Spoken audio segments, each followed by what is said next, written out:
الشيطان الرجيم بسم الله الرحمن الرحيم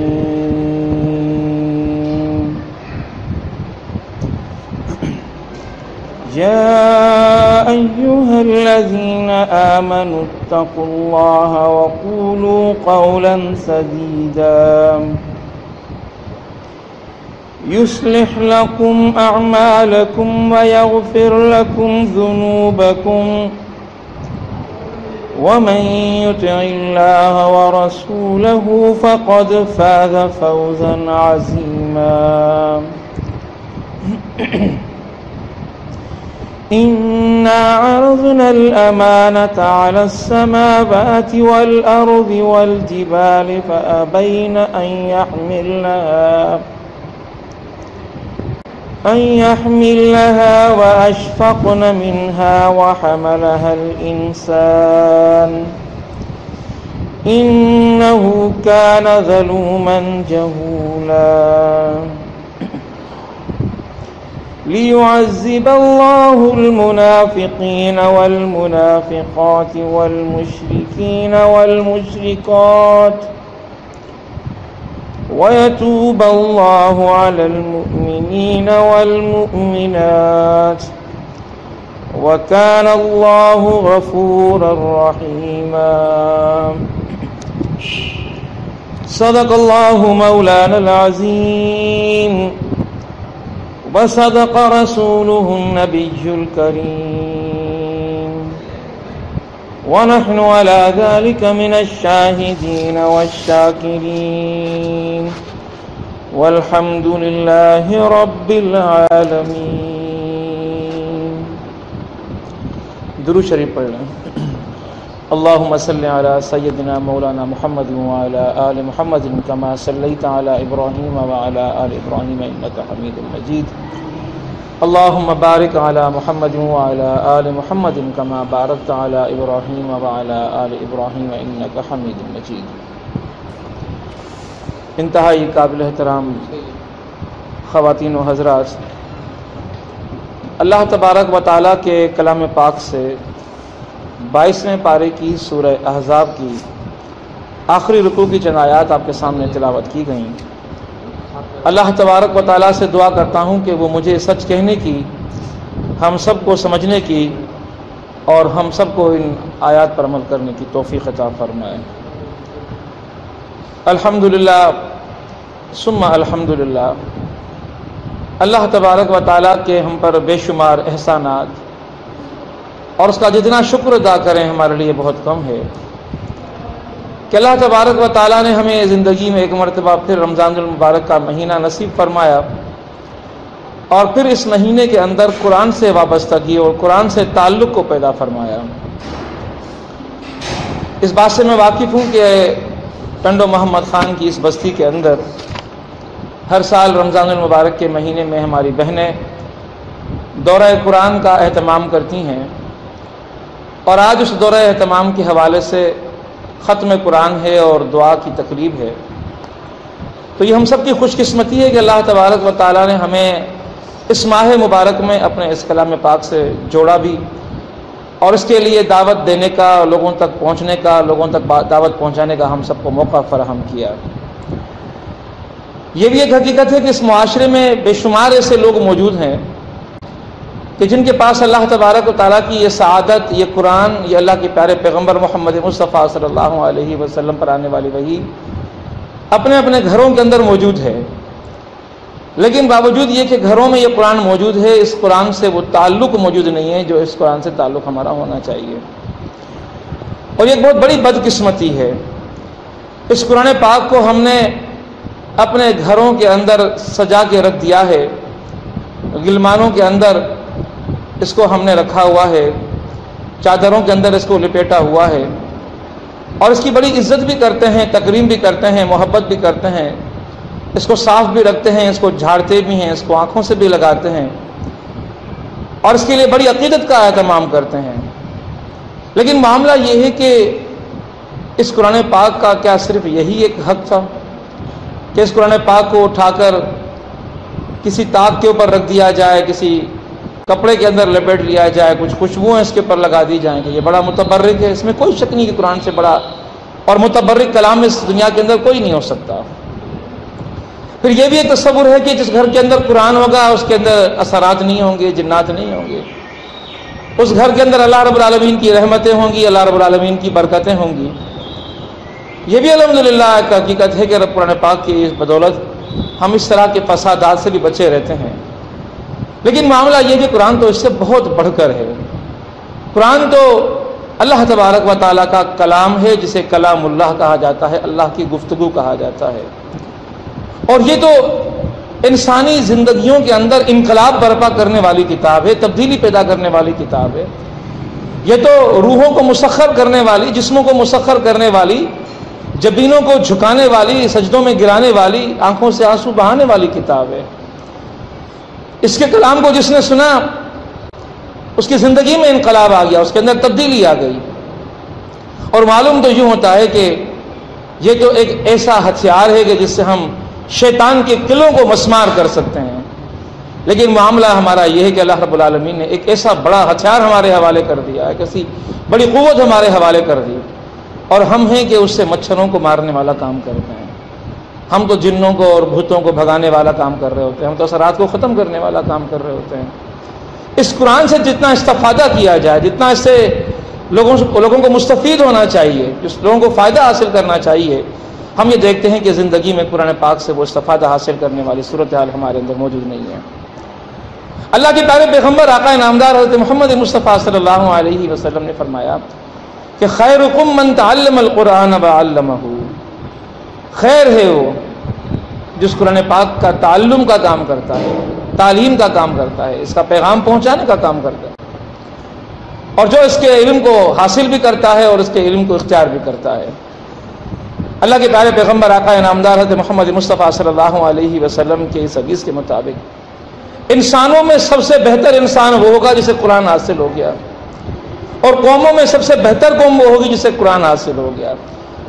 اللہ تبارک و تعالیٰ اسے دنیا کے اندر عروج حاصل کروائے گا جس نے قرآن کو حاصل کر لیا، خواہ وہ فرد ہو یا خواہ کوئی وہ اجتماعیت ہو۔ لیکن معاملہ یہ ہے کہ اس قرآن پاک کو جو اتنا بڑا اللہ تبارک و تعالیٰ کے حوالے سے ہمارے پاس ایک انعام کی صورت میں ہمارے پاس موجود ہے، اس انعام کو ہم نے اس حد تک حاصل کیا یا نہیں کیا۔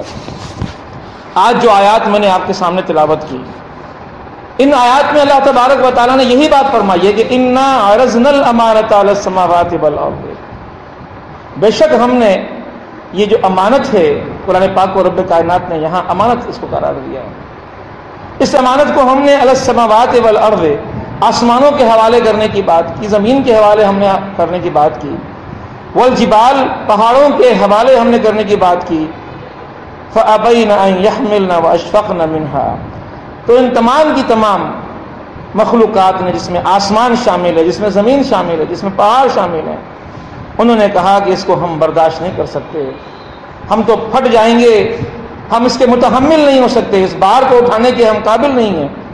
وَحَمَلَهَا الْإِنسَانُ، انسان نے اس قرآن کے وزن کو، اس قرآن کے بار کو اٹھایا، اس کی ذمہ داری کو اٹھایا۔ سورہ حشر کے اندر بھی رب کائنات نے یہ فرمایا کہ لو انزلنا هذا القرآن على جبل لرأيته خاشعا متصدعا من خشية الله، جب اس قرآن پاک کو ہم نے على جبل لرأيته خاشعا متصدعا من خشية الله، پہاڑوں کے اوپر نازل کرنے کا ارادہ کیا، خواہش ظاہر کی ان کے سامنے، تو وہ عرضدار ہو گئے خدا کے سامنے، مجبوری کا انہوں نے اظہار کیا پہاڑوں نے کہ یا رب جلال، ہم تو ریزہ ریزہ ہو جائیں گے اس وزن کو اٹھانے کے نتیجے کے اندر۔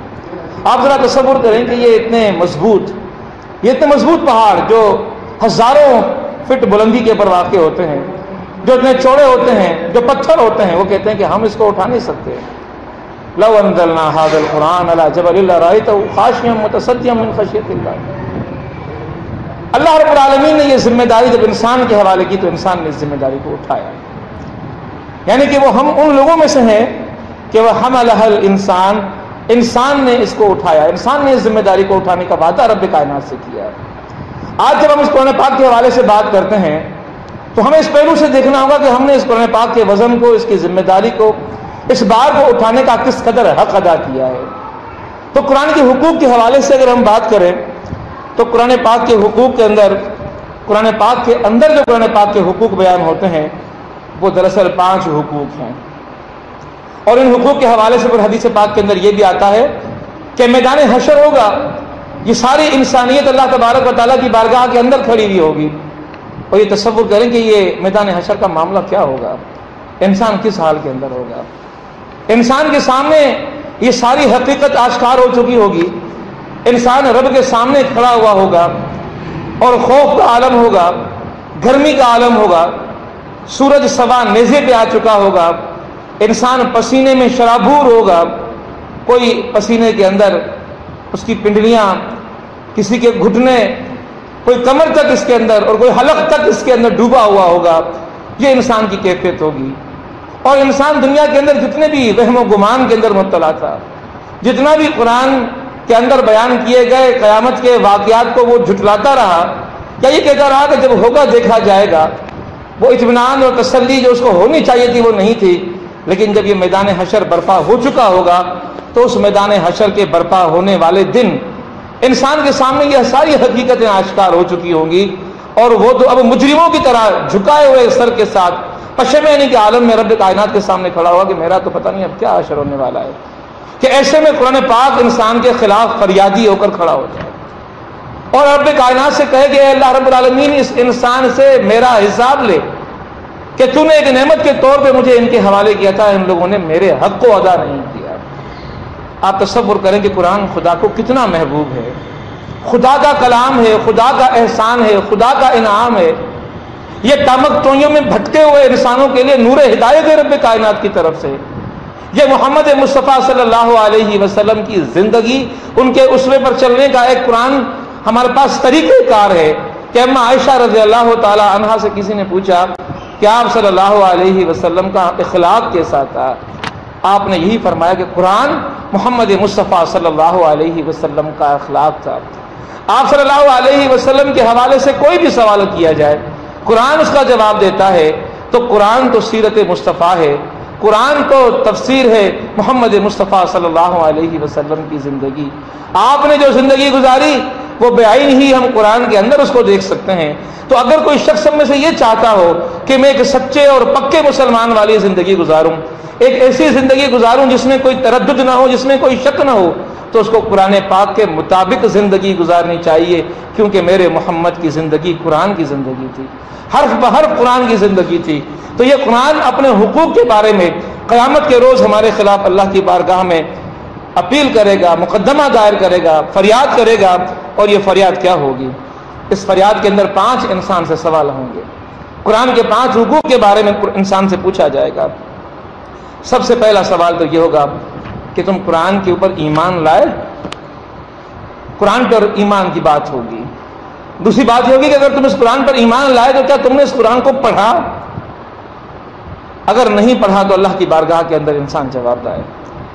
پھر اگر انسان کہے کہ میں نے پڑھا اس قرآن کو، میں اس کے اوپر ایمان بھی لایا، تو پھر اگلا سوال ہوگا کہ کیا تم نے اس قرآن کو سمجھا اور اس پر غور و فکر کیا؟ انسان بولے گا میں نے اس کو سمجھنے کی بھی کوشش کی، میں نے اس پر غور و فکر بھی کیا۔ تو اگلا سوال ہوگا کہ کیا تم نے اس قرآن پر عمل بھی کیا؟ اب انسان پریشان ہو جائے گا کہ اس قرآن پر عمل کرنا اس دنیا کی زندگی کے اندر میرے لیے کس قدر مشکل تھا، کس قدر آسان تھا، کیا اس کے اندر میرے لیے رکاوٹیں موجود تھیں، کس قدر میں نے اس پر عمل کیا۔ اور انسان اگر اس سوال کا جواب دینے میں بھی کامیاب ہو جائے تو پھر اگلا سوال ہوگا کیا اس قرآن کو تم نے دوسروں تک پہنچایا، اس پیغام کو تم نے دوسروں تک پہنچایا۔ یہ وہ 5 سوالات ہیں جن کا جواب اس انسان نے قیامت کے روز اللہ رب العالمین کی بارگاہ کے اندر دینا ہوگا۔ تو آئیں تو ذرا دیکھتے ہیں کہ سب سے پہلا حق قرآن پاک کا کیا ہے۔ اللہ تبارک و تعالیٰ نے فرمایا قرآن پر ایمان لایا جائے۔ اللہ رب العالمین کے اس قرآن کے حوالے سے اور نبی اکرم صلی اللہ علیہ وسلم پر ایمان کے حوالے سے اور خود اس اسلام کے حوالے سے اگر ایمان کی بات کی جاتی ہے تو ایمان یا تو ایمان مفصل یا ایمان مجمل کی صورت میں ہمارے سامنے آتا ہے، اور جہاں پر ہمیں یہ الفاظ ملتے ہیں کہ اقرار باللسان و تصدیق بالقلب۔ ایمان صرف اس بات کا نہیں ہے کہ انسان زبان سے اقرار کر دے، ایمان تو یہ کہ انسان زبان سے بھی اقرار کرے اور دل سے اس کی سچائی کا بھی اعلان کرے، وتصدیق بالقلب۔ اب دیکھیں کتنا بڑا فرق ہے۔ زبان سے تو انسان ساری باتیں کہہ جاتا ہے بڑے آسانی کے ساتھ کہ میں قرآن کے اوپر ایمان لے کر آ گیا. قرآن اللہ کا کلام ہے, قرآن اللہ کا آخری کلام ہے, قرآن محمد مصطفیٰ صلی اللہ علیہ وسلم پر نازل ہوا, قرآن قیامت تک کے لیے ہے, قرآن محمد مصطفیٰ صلی اللہ علیہ وسلم پر اللہ رب العالمین کا ایک زندہ معجزہ ہے جو ہمارے پاس موجود ہے. لیکن یہ اللہ کا کلام ہے, تو کیا اللہ کے کلام کو جو تقدس حاصل ہونا چاہیے تھا, جو احترام حاصل ہونا چاہیے تھا, جو مقام حاصل ہونا چاہیے تھا, جو حیثیت حاصل ہونا چاہیے تھی, وہ ہماری زندگیوں میں ہم نے اس کو یہ حیثیت دی؟ یہ وہ سوال ہے جو ہر انسان کو اپنے آپ سے پوچھنا چاہیے. اگر قرآن کے اوپر ایمان ہے تو زندگی پر قرآن پاک کے مطابق سے ہونی چاہیے تھی, پھر ہمارا عمل بھی قرآن پاک کے مطابق سے ہونا چاہیے تھا. یہ کیسے ممکن ہے کہ میں کسی کو یہ کہوں کہ تم میرے استاد ہو, لیکن استاد کی کسی بات پر عمل کرنے کے لیے میں تیار نہ ہو جاؤں؟ میں کسی کو کہوں کہ میں نے آپ کو اپنا آقا مانا اور میں آپ کی غلامی کے اندر آ گیا, لیکن میں کسی کو اپنا آقا ماننے کے بعد اس کی غلامی کو اختیار کرنے کے بجائے اس کی باتوں سے انکار کرنا شروع کر دوں؟ دنیا کے معاملات میں تو یہ بات چل سکتی ہے کہ دنیا کے کسی سربراہ کو, دنیا کے کسی آقا کو, قوم کے کسی سربراہ کو, برادری کے کسی بڑے کو ہم اپنا بڑا مان کر اس کی بات نہ مانیں. دنیا میں تو ہم لوگ چھوٹ سکتے ہیں, لیکن اگر بات قرآن کی ہو اور قرآن پر ایمان کی ہو, اور ایمان اقرار تصدیق بالقلب کے ساتھ ہونا چاہیے, اقرار باللسان کے ساتھ ہونا چاہیے, اقرار باللسان اور تصدیق بالقلب کے بعد انسان کہے کہ میں قرآن کے مطابق نہیں چلوں گا. اگر انسان کا طرز عمل یہ ہو جائے تو پھر سوال یہ ہوتا ہے کہ پھر آپ کا ایمان قرآن پر کیا ہے؟ آپ نے کس طرح قرآن پر ایمان لایا ہے؟ قرآن کا ایمان تو یہ ہے کہ جو قرآن کہتا ہے انسان اپنے آپ کو اس قرآن کے لحاظ سے تبدیل کرتا ہوا چلا جائے, قرآن کے حرف حرف کے مطابق سے, قرآن کی آیت آیت کے لحاظ سے, قرآن کی سورہ سورہ کے لحاظ سے انسان کی زندگی کے اندر تبدیلی آنی چاہیے. قرآن تو انسان کا اوڑھنا اور بچھونا ہونا چاہیے, قرآن تو انسان کے لیے زندگی کا ایک اثاثہ بن جانا چاہیے, اور قرآن انسان کی زندگی کا ایک عکس ہونا چاہیے. کسی شاعر نے کیا خوب بات کہی, یہ بات کسی کو نہیں معلوم کہ مومن, یہ بات کسی کو نہیں معلوم کہ مومن قاری نظر آتا ہے, حقیقت میں ہے قرآن. شاعر نے بڑے خوبی سے قرآن پاک پر ایمان کی بات کی. بظاہر یہ قرآن پر ایمان لانے کی بات کرتا ہے, بظاہر یہ قرآن کو پڑھنے کی بات کرتا ہے, لیکن حقیقت یہ ہے کہ یہ صرف قرآن کو خالی پڑھنے والا نہیں ہے. اگر قرآن کو دیکھنا ہے تو اس کی زندگی کو دیکھو, قرآن تمہیں اس کی زندگی کے اندر نظر آئے گا. آج میرے دوستوں اور میرے بھائیوں اور میری بہنوں اور میری بیٹیوں, آج ہم میں سے کون سا مسلمان ایسا ہے کہ جو اپنے سینے پہ ہاتھ رکھ کر اس معاشرے میں آ جائے, اپنی گلی اور محلوں میں آ کر یہ کہے کہ اگر تم قرآن کو دیکھنا چاہتے ہو تم میری زندگی کو دیکھو, میری زندگی قرآن پاک کے مطابق ہے. اور معاملہ تو ہمارا یہ ہے کہ اگر ہم یہ اعلان کرنے کی تو جسارت کیا کریں گے, ہم اگر اپنے آپ کو پرکھنا چاہیں, کبھی رات کو اپنے گھر کے اندر بستر پر جا کر قرآن پاک کے احکامات کے لحاظ سے اپنی زندگیوں کا جائزہ لینا شروع کر دیں, تو معلوم یہ ہوگا کہ قرآن تو کچھ کہتا ہے اور ہماری زندگی کچھ ہے. قرآن کچھ کہتا ہے, ہمارا قول کچھ ہے. قرآن کچھ کہتا ہے, ہمارا عمل کچھ ہے. قرآن کچھ کہتا ہے, ہماری گفتگو کچھ ہے. قرآن کچھ کہتا ہے, ہمارے معاملے کچھ ہیں. قرآن کچھ کہتا ہے اور ہماری زندگی کچھ ہے. کسی اور شاعر نے, مولانا ظفر علی مرحوم صاحب نے فرمایا, وہ جنس نہیں ایمان جسے لے آئیں دکان فلسفہ سے. ایمان کس چیز کا نام ہے؟ کسی فلسفے کی دکان سے یہ ایمان نہیں ملتا. وہ جنس نہیں ایمان جسے لے آئیں دکان فلسفہ سے, ڈھونڈے سے ملے گی کاری کو یہ قرآن کے سپاروں میں. ایمان کو اگر پرکھنا ہے, ایمان کو اگر جانچنا ہے, ایمان کو اگر حاصل کرنا ہے, تو یہ ایمان اگر ہمیں ملے گا تو قرآن پاک کے سپاروں سے ہمیں ملے گا, قرآن پاک سے ملے گا. تو قرآن پاک پر ایمان یہ قرآن پاک کا سب سے پہلا حق ہے. اور ایمان وہ ایمان کہ جس کے نتیجے میں قرآن کو وہ حیثیت دی جائے, ایمان وہ ایمان کہ جس کے نتیجے میں قرآن پاک کو وہ درجہ دیا جائے, قرآن وہ ایمان, قرآن پر وہ ایمان کہ جس ایمان کے نتیجے میں قرآن کو اپنا رہبر بنایا جائے اور قرآن کی ہدایت کے اندر انسان کی زندگی بسر ہونا شروع ہو جائے, تو وہ ایمان پر قرآن پر ایمان کہلائے گا. ایسا بالکل ممکن نہیں ہو سکتا کہ کوئی فرد کھڑے ہو کر معاشرے کے اندر یہ اعلان کرے یا اپنی زبان سے یہ اعلان کرے کہ آمنت باللہ و ملائکتہ و کتبہ و رسلہ والیوم الآخر والقدر خیرہ و شرہ من اللہ تعالی والبعث بعد الموت, اور اس کے بعد جب اس کی زندگی کو اٹھا کر دیکھا جائے تو قرآن کے بالکل خلاف اس کی زندگی ہو, تو سوال یہ ہوگا کہ یہ تم نے کیسا عہد باندھا تھا, یہ تم نے کیسا اقرار کیا تھا, یہ تم نے کیسے ایمان کی بات کی تھی کہ تمہاری زندگی تو اس ایمان کے بالکل خلاف ہے. اور یہ تم نے ایمان کی بات کس سے کی تھی؟ تم نے ایمان کی بات تو رب ذوالجلال سے کی تھی, اللہ رب العالمین سے کی تھی. یہ عہد تو تم نے اپنے رب سے باندھا تھا. اور اگر کسی نے رب سے عہد باندھا ہو اور رب سے باندھا ہوا عہد جھوٹ پر مبنی ہو وہ عہد, تو بتائیں کہ کیا رب کائنات سے جھوٹا عہد باندھنے والے کا معاملہ اور حشر کیا ہوگا؟ تو میری بہنوں اور میرے بھائیوں, اس قرآن کو معمولی نہ سمجھیں, اس قرآن کو وہ درجہ اور وہ حیثیت دیں, اس قرآن کو اپنی زندگی کا راہ عمل بنا دیں, اپنی منزل مقصود بنا دیں, صراط مستقیم بنا دیں, اس پر چلنا اپنی زندگی کا ایک معمول بنا دیں. جب اس کو ہم وہ حیثیت دیں گے, وہ درجہ دیں گے, تو ہماری زندگی پھر اللہ رب العالمین کے بتائے ہوئے اصولوں کے مطابق گزرنے والی زندگی ہو جائے گی. تو قرآن پاک کا سب سے پہلا, میری بہنوں یاد کیجیے گا, قرآن پاک کے اوپر سب سے پہلا حق ایمان ہے. میں اس مختصر وقت کے اندر قرآن پر اس ایمان کی کوئی بہت زیادہ تفصیل آپ کے سامنے نہیں رکھ سکتا, کوئی بہت زیادہ وضاحتیں میں آپ کے سامنے اس کے حوالے سے نہیں رکھ سکتا. لیکن چونکہ یہ باتیں آج جو میں نے آپ کے سامنے کی ہیں, اگر یہ آپ کے ذہنوں میں موجود رہیں, آپ نے تنہائی کے لمحات کے اندر, آپ نے تنہائی کے گوشوں کے اندر بیٹھ کر, اپنے گھروں کے اندر بیٹھ کر آپ نے کبھی اس بات پر غور کیا کہ قرآن کے اوپر ایمان کیا میری زندگی قرآن کے اوپر ایمان کے مطابق ہے؟ یہ سوال خود سے ضرور کیجیے گا, خود سے ضرور یہ سوال کیجیے گا. اور اگر آپ کا ضمیر آپ کو یہ جواب دے کہ ہاں ہماری زندگیاں قرآن کے مطابق ہیں, تو اللہ کا شکر ادا کیجیے گا.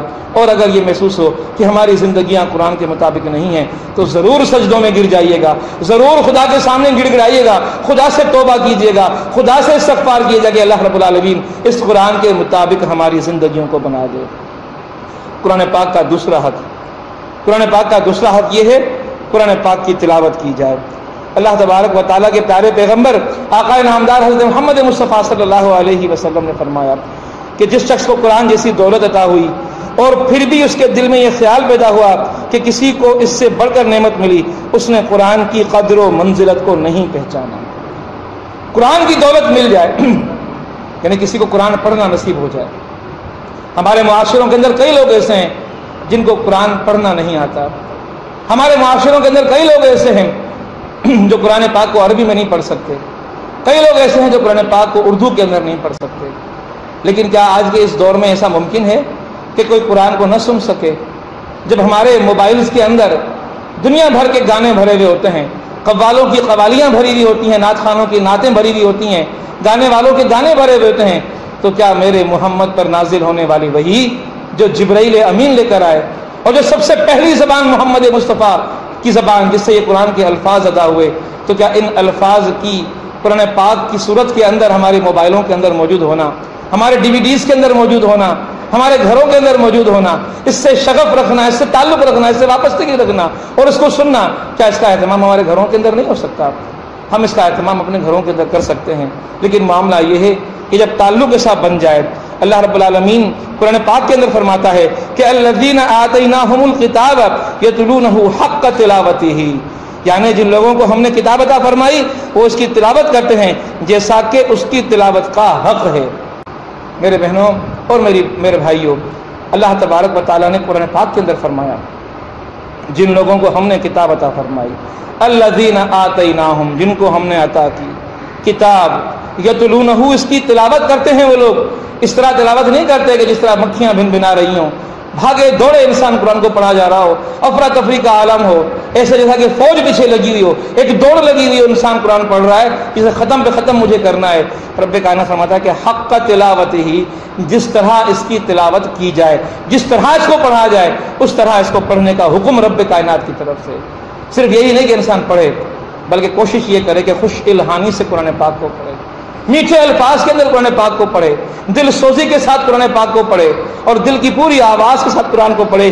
جس طرح قرآن پاک کو پڑھنے کا حق ہے اس طرح قرآن پاک کو پڑھا جائے. قرآن پاک کے پڑھنے کے حوالے سے اللہ کے پیارے پیغمبر صلی اللہ علیہ وسلم نے بے شمار جگہوں پر تاکید فرمائی ہے, انسان کو ہدایت فرمائی ہے کہ تم نے اس کو کس طرح پڑھنا ہے, اس کی کس طرح حفاظت کرنی ہے.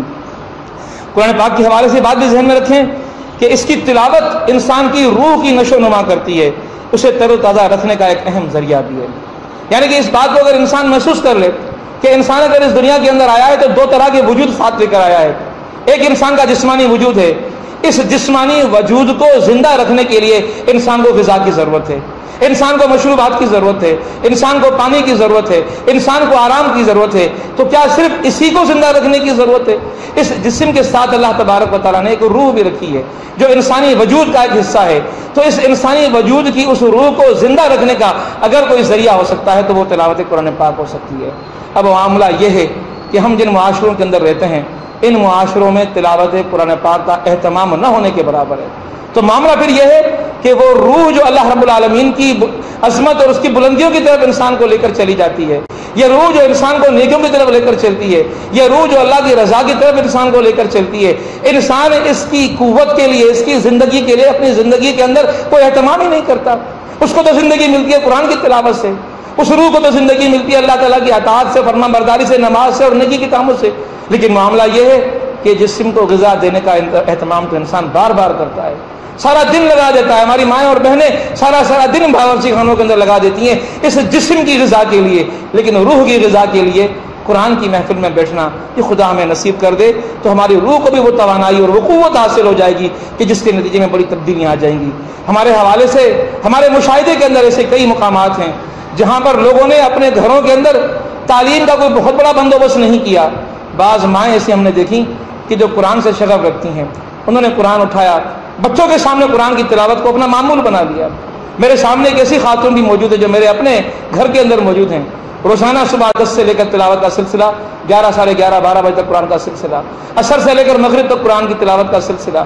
اب گھر میں بچوں کو ہدایت دینے اور نیکی کی بات بتانے کی ضرورت نہیں ہے، وہ بچے خود ہی نماز کی طرف راغب، وہ بچے خود ہی قرآن کی طرف راغب، وہ بچے خود ہی اپنی موبائلوں کے اندر قرآن کی تفسیریں رکھ رہے ہیں، ان تفسیروں کو سن رہے ہیں۔ اگر ہماری مائیں مصلی بچھا کر گھروں کے اندر نمازوں کو اپنا معمول بنا لیں، اگر ہماری مائیں اور ہماری بہنیں اپنے گھروں کے اندر قرآن کو اٹھا لیں، قرآن کی تلاوت کو معمول بنا لیں، تو یہی شوہر اطاعت گزار محبت کرنے والا شوہر بن جائے گا، یہ ماں کا اطاعت گزار بیٹا بن جائے گا، بیوی کا محبت کرنے والا شوہر بن جائے گا اور بیٹی سے شفقت کرنے والا شوہر بن جائے گا، اولاد بھی نیک ہو جائے گی۔ اس قرآن کا یہ معجزہ بھی ذرا دیکھیں ہم لوگ۔ آج کل تو قرآن کا معاملہ بڑا آسان ہو گیا ہے، اب تو ہم دیکھتے ہیں کہ قرآن پاک کے حوالے سے چینلز کھل چکے ہیں، مکی چینلز بھی ہمارے سامنے موجود ہیں، مدنی چینل بھی ہمارے سامنے موجود ہیں۔ بس ٹیلی ویژن کو کھول دیا جائے، بجائے کہ ہم انڈیا کے چینلوں کو دیکھیں، بجائے کہ ہم ڈراموں کے اندر اور لغویات کے اندر اپنے آپ کو لگائیں۔ ہاں اگر ٹیلی ویژن ہمارے گھر کے اندر ہے تو اس کا ایک اچھا استعمال بھی ہو سکتا ہے، ہم قرآن پاک کو سننے کے لیے وہ مکی چینل لگا دیں جہاں طواف بھی دیکھ رہے ہوں گے، جہاں خانہ کعبہ کو بھی دیکھ رہے ہوں گے، اور خانہ کعبہ کو نگاہیں دیکھ کر اس محبت سے اشکبار بھی ہو رہی ہوں گی، حسرت کے آنسو بھی دل سے نکل رہے ہوں گے، آرزویں بھی ہو رہی ہوں گی کہ اس مقام تک ہم بھی پہنچ سکیں، اور قرآن پاک کی وہ تلاوت جو مختلف دنیا کی بہترین قرآ کی تلاوتیں ہیں وہ تلاوتیں بھی انسان سنتا رہے گا، قرآن سے انسان کا تعلق بڑھتا چلا جائے گا۔ جیسا کہ رب کائنات نے قرآن مجید میں فرشتوں سے مخاطب ہو کر فرمایا تھا کہ انی خالق بشر من طین فاذا سویتہ ونفخت فیہ من روحی فقعوا لہ ساجدین۔ رب کائنات نے جب انسان کو تخلیق کیا تو اس تخلیق کے موقع پہ بھی رب کائنات نے انسان کے صرف اس جسمانی مٹی سے بنے ہوئے وجود کی بات نہیں کی، اس روحانی وجود کی بات بھی کی تھی کہ جس روح کے بارے میں رب کائنات نے فرمایا کہ بے شک ہم نے انی خالق بشر من طین، کہ بے شک ہم نے بشر کو مٹی سے پیدا کیا ہے، فاذا سویتہ فنفخت فیہ من روحی، اور پھر اس کے اندر ہم نے روح پھونک دی۔ تو اللہ رب العالمین نے جسم بھی دیا اور روح بھی دیا۔ میری بہنوں، آج کے اس درس کے نتیجے میں آپ ضرور اس بات پہ غور کیجیے گا، آئندہ ایک دوسرے سے سوال بھی کیجیے گا، ایک دوسرے کی تذکیر کا اہتمام بھی کیجیے گا، ایک دوسرے کو یاد بھی دلائیے گا اور بتائیے گا بھی صحیح کہ ہمارا وجود صرف اکلوتا جسمانی وجود نہیں ہے کہ جس کو سنوارنے کے لیے ہم بہت کچھ اس معاشرے کے اندر کرتے رہتے ہیں۔ اللہ رب العالمین نے ہمیں ایک روح بھی دی ہے، اس روح کو سجانے کا اہتمام بھی کرنا چاہیے۔ ذرا تخمینہ لگا دیں کہ اس جسم کو سجانے پہ ہمارے کتنے اخراجات ہماری زندگی کے اندر لگ چکے ہیں، ایک موٹا اندازہ لگا لیجئے کہ کتنا خرچ ہم کر چکے ہوں گے، کتنا لباسوں کے اوپر خرچ کر چکے ہوں گے، کتنا اپنی تزئین و آرائش کے لیے یہ جو مختلف قسم کے بیوٹی پارلرز ہوتے ہیں اور میک اپ کے معاملات اور سامان ہوتے ہیں ان کے اوپر ہم نے کتنا خرچ کیا ہوگا۔ اور پھر ذرا سوچئے کہ روح کی تزئین کے لیے، روح کو سنوارنے کے لیے، روح کی خوبصورتی کے لیے ہم نے کتنا اہتمام کیا ہوگا، کتنا اپنے اوپر خرچ کیا ہوگا۔ میری بہنوں اور میرے بھائیوں، قرآن پاک کو پڑھنے کے حوالے سے چند اور معاملات بھی ذرا ذہن کے اندر رکھیے گا۔ قرآن پاک کو پڑھنا ہے تو قرآن پاک کو خوبصورت انداز سے پڑھنا ہے اور اچھے انداز سے پڑھنا ہے۔ قرآن پاک کو پڑھتے ہوئے غلطیوں سے بچنا ہے اور غلطیوں سے بچتے ہوئے پڑھنے کو تجوید سے پڑھنا کہتے ہیں. یہ تجوید سے پڑھنا بڑا اہم ہے. ذرا یہ باتیں یاد رکھیے گا. جو آج کے اس درس کے حوالے سے آپ تک پہنچانا آج کے میرے اس سفر کا بھی مقصد ہے اور آج کے اس درس کا مقصد بھی ہے کہ قرآن پاک کو پڑھنے کے لیے ہمیں تجوید کا اہتمام کرنا ہے. اور تجوید کا اہتمام کیوں ضروری ہے؟ ذرا غور کیجئے گا. قرآن پاک کے اندر دو الفاظ استعمال ہوتے ہیں. ایک لفظ قل ہے جو قاف قلم کے ساتھ آتا ہے، اور دوسرا لفظ بھی کل ہے جو کاف کتاب سے آتا ہے. دونوں میں دوسرا حرف لام ہے. ایک قاف لام قل اور دوسرا کاف لام کل ہے. اگر ان دونوں الفاظ کو ہم ایک ہی ہجے کے ساتھ ادا کریں گے تو دونوں کی معنیوں میں کتنا فرق آ جاتا ہے. قل کی معنی ہوتا ہے کہو. قاف لام قاف قلم سے اگر کل ہے تو اس کے معنی ہے کہو. اور اگر ہم کاف چھوٹے کے ساتھ لام کو ملا کر پڑھتے ہیں کل تو اس کے معنی ہو جاتے ہیں کھاؤ. تو جہاں کل پڑھنا تھا ہمیں کاف بڑے کے ساتھ، وہاں اگر ہم نے چھوٹے والا لفظ حرف ادا کر دیا، آواز ادا کر دی، تو بجائے کہو گے ہم کہہ رہے ہوں گے کھاؤ. اور جہاں کھانے کی بات آ رہی ہوگی وہاں ہم کہہ رہے ہوں گے کہو. کتنا بڑا فرق ہے. ذرا ایک اور انداز سے فرق کو سمجھیں. قرآن پاک کے دو اور الفاظ میں آپ کے سامنے لے کر آتا ہوں. ایک لفظ ہے انعمت جس کے معنی ہوتے ہیں تو نے انعام کیا. اور لیکن اسی لفظ کو اگر تا کے اوپر زبر کے بجائے تا کے ساتھ پیش پڑی جائے انعام تو کہا جائے تو اس کے معنی ہوتے ہیں میں نے انعام کیا. وہاں معنی تھی تو نے انعام کیا اور یہاں معنی ہو گئی میں نے انعام کیا. یعنی کہ ذرا سے فرق کی وجہ سے یہ کتنا بڑا انسان معنی اور مفہوم کے اندر تبدیلی لے کر آ جاتا ہے. تو قرآن کے اندر ڈوبنے، قرآن کے اندر غرق ہونے، قرآن کے اندر کھو جانے کے لیے ضروری یہی ہے کہ قرآن پاک کو ہم تجدید کے ساتھ پڑھیں. اور تجدید کے لیے آپ کے ساتھ پڑھنے کے لیے میری ماں اور میری بہنوں، میں یہاں اس مسجد میں بیٹھے ہوئے میں کسی بھی تحریک سے تعلق رکھتا ہوں، کسی بھی زندگی کے فلسفے سے میرا تعلق ہو، میں آپ بہنوں کو یہ مشورہ ضرور دوں گا کہ ہمارے ان معاشروں کے اندر آج کے اس جدید دور کے اندر ہماری بہنوں میں سے ایک بہن ایسی بھی ہے کہ جس نے قرآن کی تجدید کا دنیا کے اندر ایک ایسا زبردست انتظام کر دیا ہے کہ اگر ہماری بہنیں اس سے وابستہ ہو جائیں تو گھر بیٹھے ہوئے اپنی تجدید کو درست کر سکتی ہیں. اور وہ ہماری محترم بہن ہیں جو کسی دور میں اسلامی جمعیت طالبات سے اور جماعت اسلامی سے وابستہ رہیں. اس کے بعد پھر انہوں نے ایک اپنا الگ سے ادارہ قائم کر دیا. اس کا نام الہدا ہے. الہدا ٹرسٹ اور فرحت ہاشمی کا نام. الہدا ٹرسٹ اور فرحت ہاشمی کا نام اپنے ذہنوں میں رکھیں.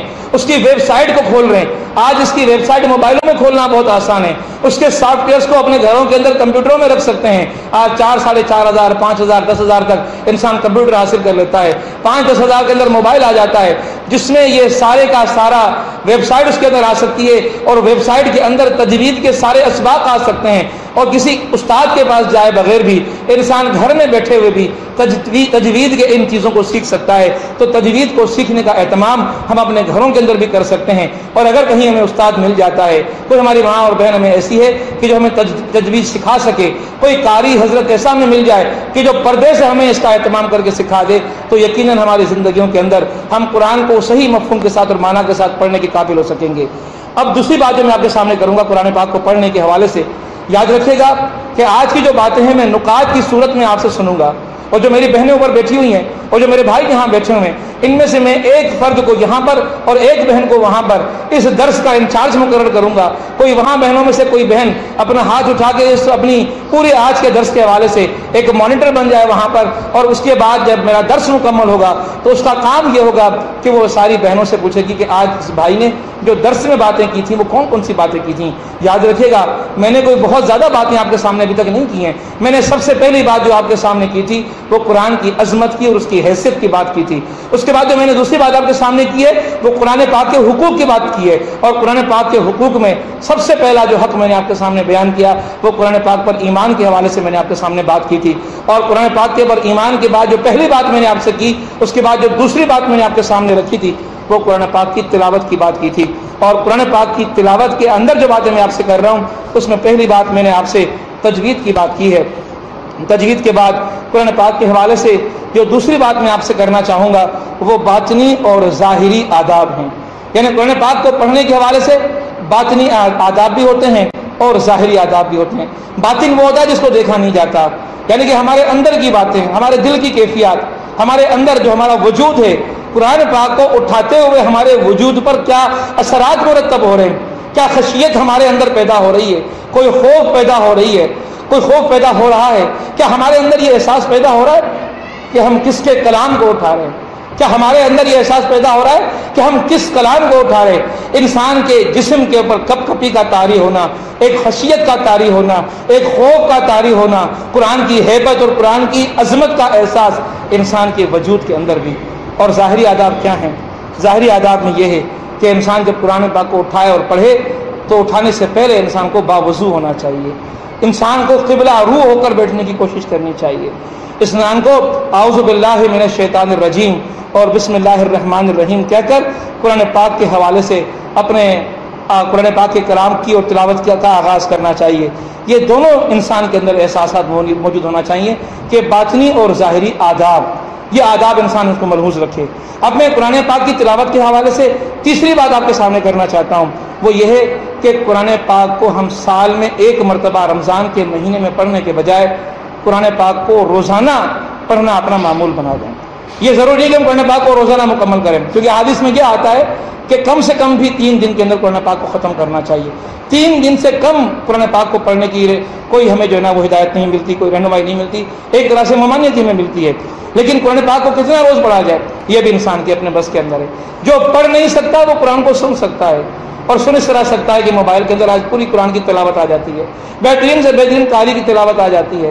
آج تو قرآن کی مکمل تفاسیر سافٹ ویئرز کے اندر موجود ہیں، جن کو اگر ہم اپنے موبائل کے اندر رکھ دیں، اپلیکیشنز کی صورت کے اندر موجود ہیں۔ ایک اپلیکیشن قرآن پاک کی ہے اسلام 360 یہ اپلیکیشن اپنے موبائل میں اٹھا دیں، 13 قرہ حضرات کی دنیا کے بہترین قاریوں کی تلاوت اس ایک چھوٹی سی اپلیکیشن کو موبائل میں رکھنے سے ہم سن سکتے ہیں۔ اور صرف سن نہیں سکتے بلکہ اس کے اندر 9 جید مختلف فرقوں کے علماء کی تفاسیر موجود ہیں، جن کو ہم سن بھی سکتے ہیں، جن کو ہم پڑھ بھی سکتے ہیں اپنے موبائل کے اندر۔ آج ہم ایسے دور کے اندر موجود ہیں، خدا نے اتنی سہولیات ہمیں دے دی، قرآن سے قربت کے اتنے آسان ذرائع اللہ رب العالمین نے ہمیں میسر کر دیے، لیکن کتنے بدقسمت انسان ہیں ہم۔ آج دنیا کے اندر ہم انڈیا کے چینلوں کے تو بہت قریب آ چکے ہیں، فیشن کے بھی بہت قریب آ چکے ہیں، اپنی رونمائی اپنے آپ کو دنیا کے سامنے پیش کرنے کے حوالے سے بہت کچھ کرنے کے لیے ہم لوگ تیار ہیں، لیکن قرآن سے تعلق، قرآن سے وابستگی، قرآن سے شغف، قرآن پر خرچ کرنا، یہ بھی اگر ہمارے زندگی کا معمول بن جائے تو یقیناً ہم اپنے آپ کو زندگی میں تبدیلی پیدا کر سکتے ہیں۔ اللہ تبارک و تعالیٰ نے قرآن پاک جو ہم پر نازل کیا، اس قرآن پاک کے حوالے سے اگر ہم یہ دیکھیں کہ کم سے کم مدت تو 3 دن ہو سکتی ہے، لیکن اگر ہم روزانہ 1 سپارہ پڑھیں تو ہم مہینے کے اندر اس قرآن پاک کو ختم کر سکتے ہیں۔ قرآن پاک کے اندر 7 منازل ہیں، اگر ہر منزل کو ہم 1 دن میں پڑھیں تو 7 دن کے اندر قرآن پاک کو ختم کر سکتے ہیں، اور 1 منزل اگر ہم مکمل کریں تو 4 سے 4.5 گھنٹے 1 منزل کو پڑھنے کے اوپر لگتے ہیں۔ اگر آرام سے اس تلاوت کو جاری رکھا جائے تو قرآن پاک کو ہم اچھی طریقے سے پڑھ سکتے ہیں۔ میں نے آپ کے سامنے قرآن پاک کی تلاوت کے حوالے سے اب تک 3 باتیں کی ہیں، پہلی تجوید، دوسرا باطنی اور ظاہری آداب، تیسرا روزانہ کا معمول، اور چوتھی گفتگو یہ ہے خوش الہانی سے قرآن پاک کو پڑھنا، اچھے انداز سے قرآن پاک کو پڑھنا۔ اللہ کے رسول صلی اللہ علیہ وسلم کی تاکید میں آپ کے سامنے پیش کرنا چاہتا ہوں۔ حدیث پاک کے اندر آتا ہے کہ زینوا القرآن باصواتکم، قرآن پاک کو اپنی خوبصورت آوازوں سے زینت بناؤ، قرآن پاک کو مزین کرو اپنی آوازوں سے، قرآن پاک کو خوبصورت آوازوں کے اندر پڑھنے کی کوشش کرو۔ اور اس معاملے میں اگر کوتاہی کو انسان سرزد کرے، کس سے کوتاہی برت جائے، تو پھر آتا ہے تنبیہ بھی آتی ہے، من لم یتغن بالقرآن فلیس منا، یعنی جو شخص قرآن کو خوش الہانی سے نہ پڑھے وہ ہم میں سے نہیں، اور اگر ہم امت محمدی میں سے نہیں، اور اگر ہم محمد مصطفیٰ کے نہیں تو پھر ہم کس کے ہیں؟ پھر تو ہم شیطان کے ہیں۔ یعنی کہ قرآن پاک کو پڑھنے کے لیے ایک دل سوزی چاہیے، دل کی ایک طرف چاہیے، دل کا ایک جذبہ چاہیے، ایک انسان کے اندر ایک جذبہ اور ایک انسان کے اندر ایک کوشش چاہیے کہ انسان اپنے قرآن کو خوبصورت سے خوبصورت انداز کے اندر پڑھنے کی کوشش کرے۔ اس کے بعد جو اگلا معاملہ ہے قرآن پاک کے حوالے سے، پڑھنے کے حوالے سے، تجوید کے بعد، باطنی اور ظاہری آداب کے بعد، روزانہ کا معمول کے بعد، خوش الہانی سے پڑھنے کے بعد، اب بات آتی ہے ترتیل کے حوالے سے۔ آپ نے ضرور سورہ مزمل پڑھی ہوگی۔ سورہ مزمل میں رب کائنات نے فرمایا کہ یا ایھا المزمل قم اللیل الا قلیلا نصفہ وانقص منہ قلیلا او زد علیہ ورتل القرآن ترتیلا ورتل القرآن ترتیلا ورتل القرآن ترتیلا، اور قرآن کو ٹھہر ٹھہر کر پڑھا کرو۔ یعنی کہ یہ شوق نہیں ہونا چاہیے کہ میں اتنے ختم قرآن کے مہینے کے اندر نکالوں اور پھر سب کو بتاتی پھروں اور سب کو بتاتا پھروں کہ میں نے قرآن پاک کے اتنے ختم کیے ہیں. بھلے سال کے اندر ایک ختم کرے، لیکن جب بھی قرآن کو پڑھیں ٹھہر ٹھہر کر پڑھیں، آرام آرام سے پڑھیں. علامہ اقبال نے کیا خوب بات کہی تھی کہ کچھ ہاتھ نہیں آتا بے آہ سحر گاہی.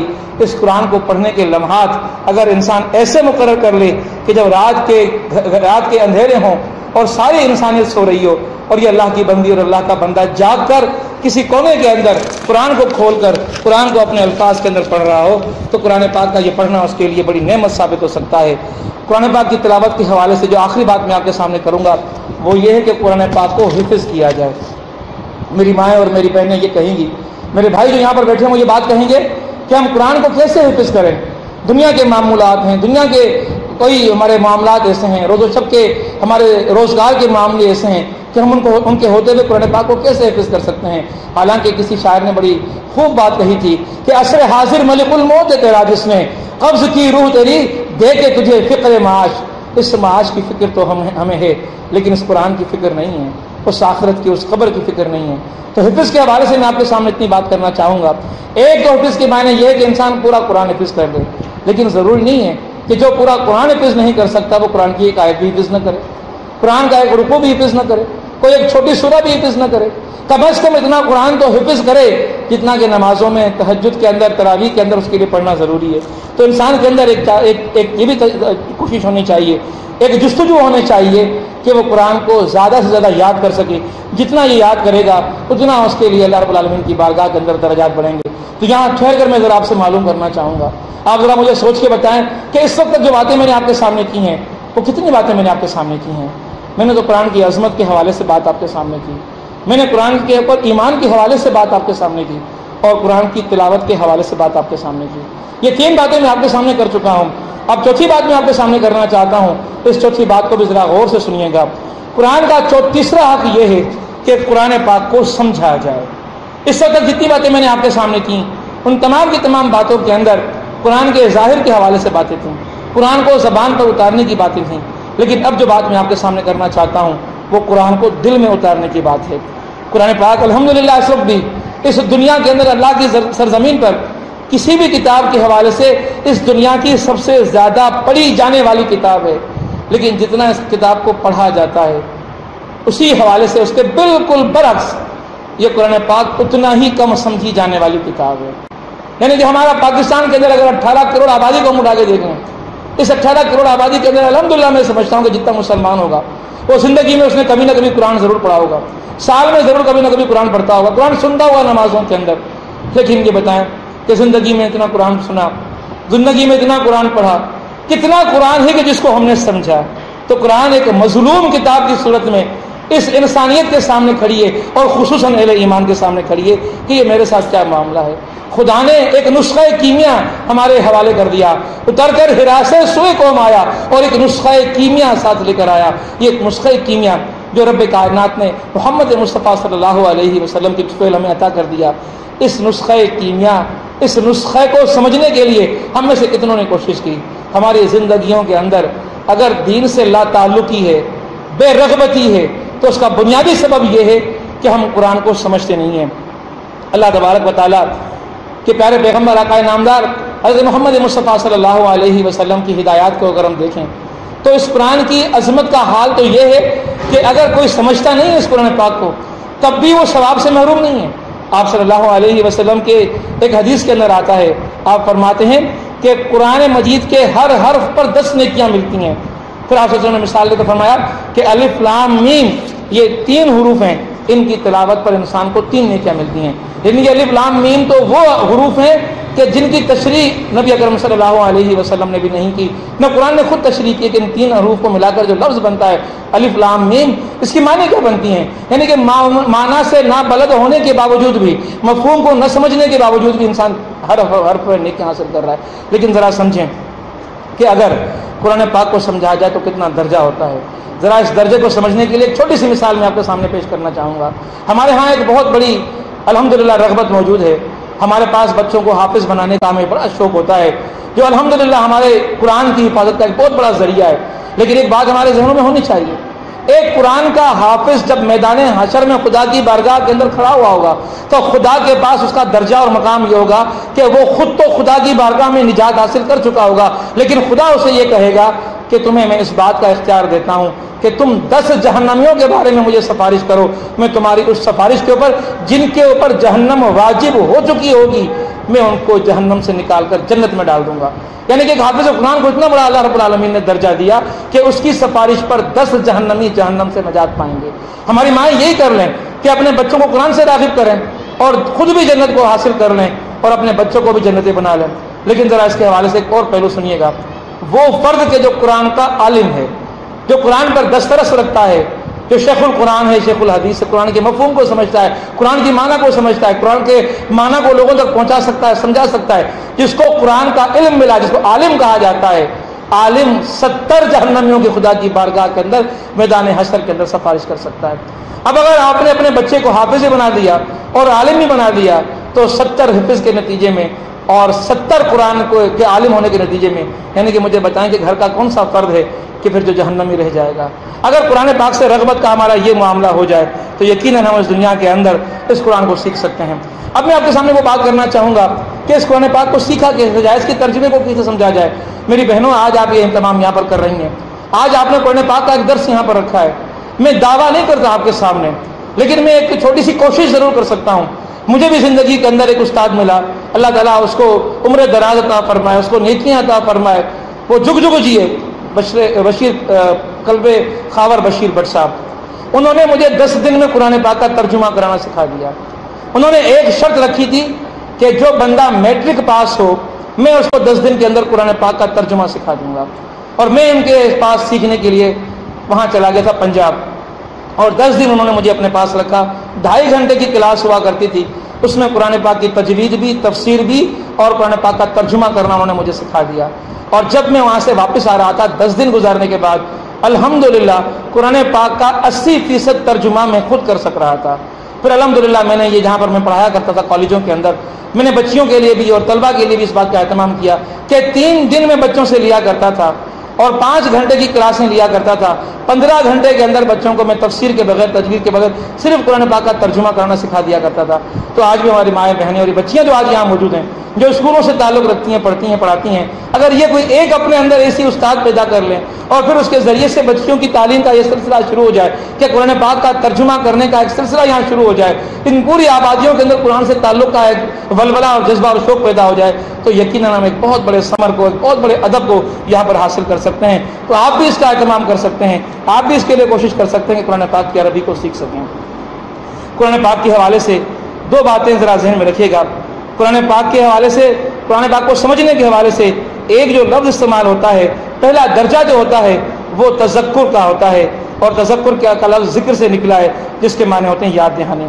یعنی کہ یہ بات ہمیں معلوم ہونی چاہیے، قرآن پاک میں بار بار ذکر کا لفظ آیا ہے، یعنی کہ یاد کرنا، مجسم یاد دہانی، مجسم نصیحت۔ تو جو بندہ قرآن پاک کو سمجھتا ہوگا وہی سمجھنے والا دوسرے کو نصیحت کر سکتا ہوگا، لیکن جس نے قرآن پاک کو اپنے گھروں کے اندر، اپنے طاقوں کے اندر سجا کے رکھ دیا ہوگا، اس کو غلافوں کے اندر لپیٹ کے رکھ دیا ہوگا، وہ فرد کس طرح اس قرآن پاک کو، اس کے حق کو ادا کر سکے گا۔ اللہ رب العالمین نے اس قرآن پاک کے حوالے سے جو قرآن پاک کے اندر حکم فرمایا وہ یہ فرمایا کہ افلا یتدبرون القرآن ام علی قلوبہم اقفالها، یعنی کہ یہ بات ممکن نہیں ہے اس دنیا کے اندر کہ کوئی شخص اس قرآن سے ہدایت حاصل کرنا چاہتا ہو، جس طرح قرآن پاک میں آتا ہے کہ شہر رمضان الذی انزل فیہ القرآن ھدی للناس وبینات من الھدی والفرقان، یہ قرآن اس رمضان کے مہینے میں نازل کیا گیا، لیکن یہ قرآن ہے کیا؟ یہ ھدی للناس، انسانیت کے لیے ہدایت ہے، یعنی جسے ہدایت حاصل کرنی ہے وہ قرآن کو پکڑے۔ اللہ کے رسول صلی اللہ علیہ وسلم کی وہ آخری نصیحت جو آپ نے حجۃ الوداع کے موقع پر تمام انسانوں کو جو اس وقت ایمان سے منور تھے اور وہ جو اللہ کے نبی صلی اللہ علیہ وسلم کا خطبہ حجۃ الوداع سننے کے لیے وہاں پر جمع تھے، یہی فرمایا تھا کہ میرے بعد اگر تمہیں اس ہدایت کو حاصل کرنا ہے، ایمان کو حاصل کرنا ہے، تو میں اپنے پیچھے 2 چیزیں چھوڑے جا رہا ہوں، ایک قرآن اور دوسری میری سنت۔ تو یہ قرآن، اس قرآن کے اندر رب کائنات نے ہدایت رکھی ہے۔ تو یہ سوال ہی پیدا نہیں ہوتا کہ کوئی فرد دل کی خشیت کے ساتھ، دل کے پوری تمنا کے ساتھ، دل کی پوری آرزو کے ساتھ اس قرآن کی طرف رغبت رکھے، قرآن کی طرف بڑھے، قرآن کو دل سے لگائے، سینے سے لگائے، دل میں بٹھائے، دماغ میں بٹھائے اور چاہے کہ اسے ہدایت مل جائے۔ اور اسے ہدایت نہ ملے، یہ ممکن نہیں ہے۔ خدا فرماتا ہے کہ افلا یتدبرون القرآن، ہدایت ملنا ممکن ہے، عین ممکن ہے، آسان ہے تمہارے لیے، تم ہدایت کو حاصل کر سکتے ہو۔ وہ تب ہے کہ جب تم قرآن پہ تدبر کرو گے، غور و فکر کرو گے۔ اور اس کے بعد فرمایا کہ اگر تمہیں قرآن پاک کو پڑھنے کے باوجود بھی، تدبر کرنے کے باوجود بھی اگر تمہیں قرآن پاک سے فیض نہیں مل رہا تو دوسری صورت یہ ہو سکتی ہے ام علی قلوبہم اقفالھا، کہ تم نے اپنے آپ کو ہدایت پانے سے خود ہی روک رکھا ہے اور تم نے اپنے دلوں کے تالے لگا رکھے ہیں، اسی لیے تمہارے دلوں کے اندر یہ قرآن نہیں اتر رہا۔ تو قرآن انسان کے دل کے اندر بھی اترتا ہے، انسان کے جسم کے اندر بھی خشیت پیدا کرتا ہے، انسان کو تبدیل بھی کر دیتا ہے۔ اس قرآن پاک کے عجائبات ختم نہیں ہوتے اگر انسان قرآن پاک کو سمجھنے کی کوشش کرے، اس قرآن پاک کی طرف رغبت کرے۔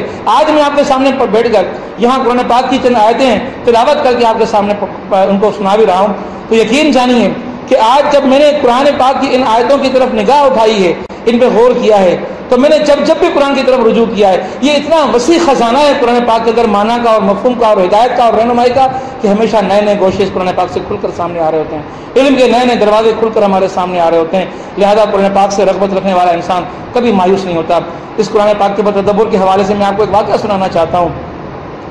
اللہ کے نبی صلی اللہ علیہ وسلم کا دور گزر چکا ہے اور یہ صحابہ کا دور بھی گزر چکا ہے۔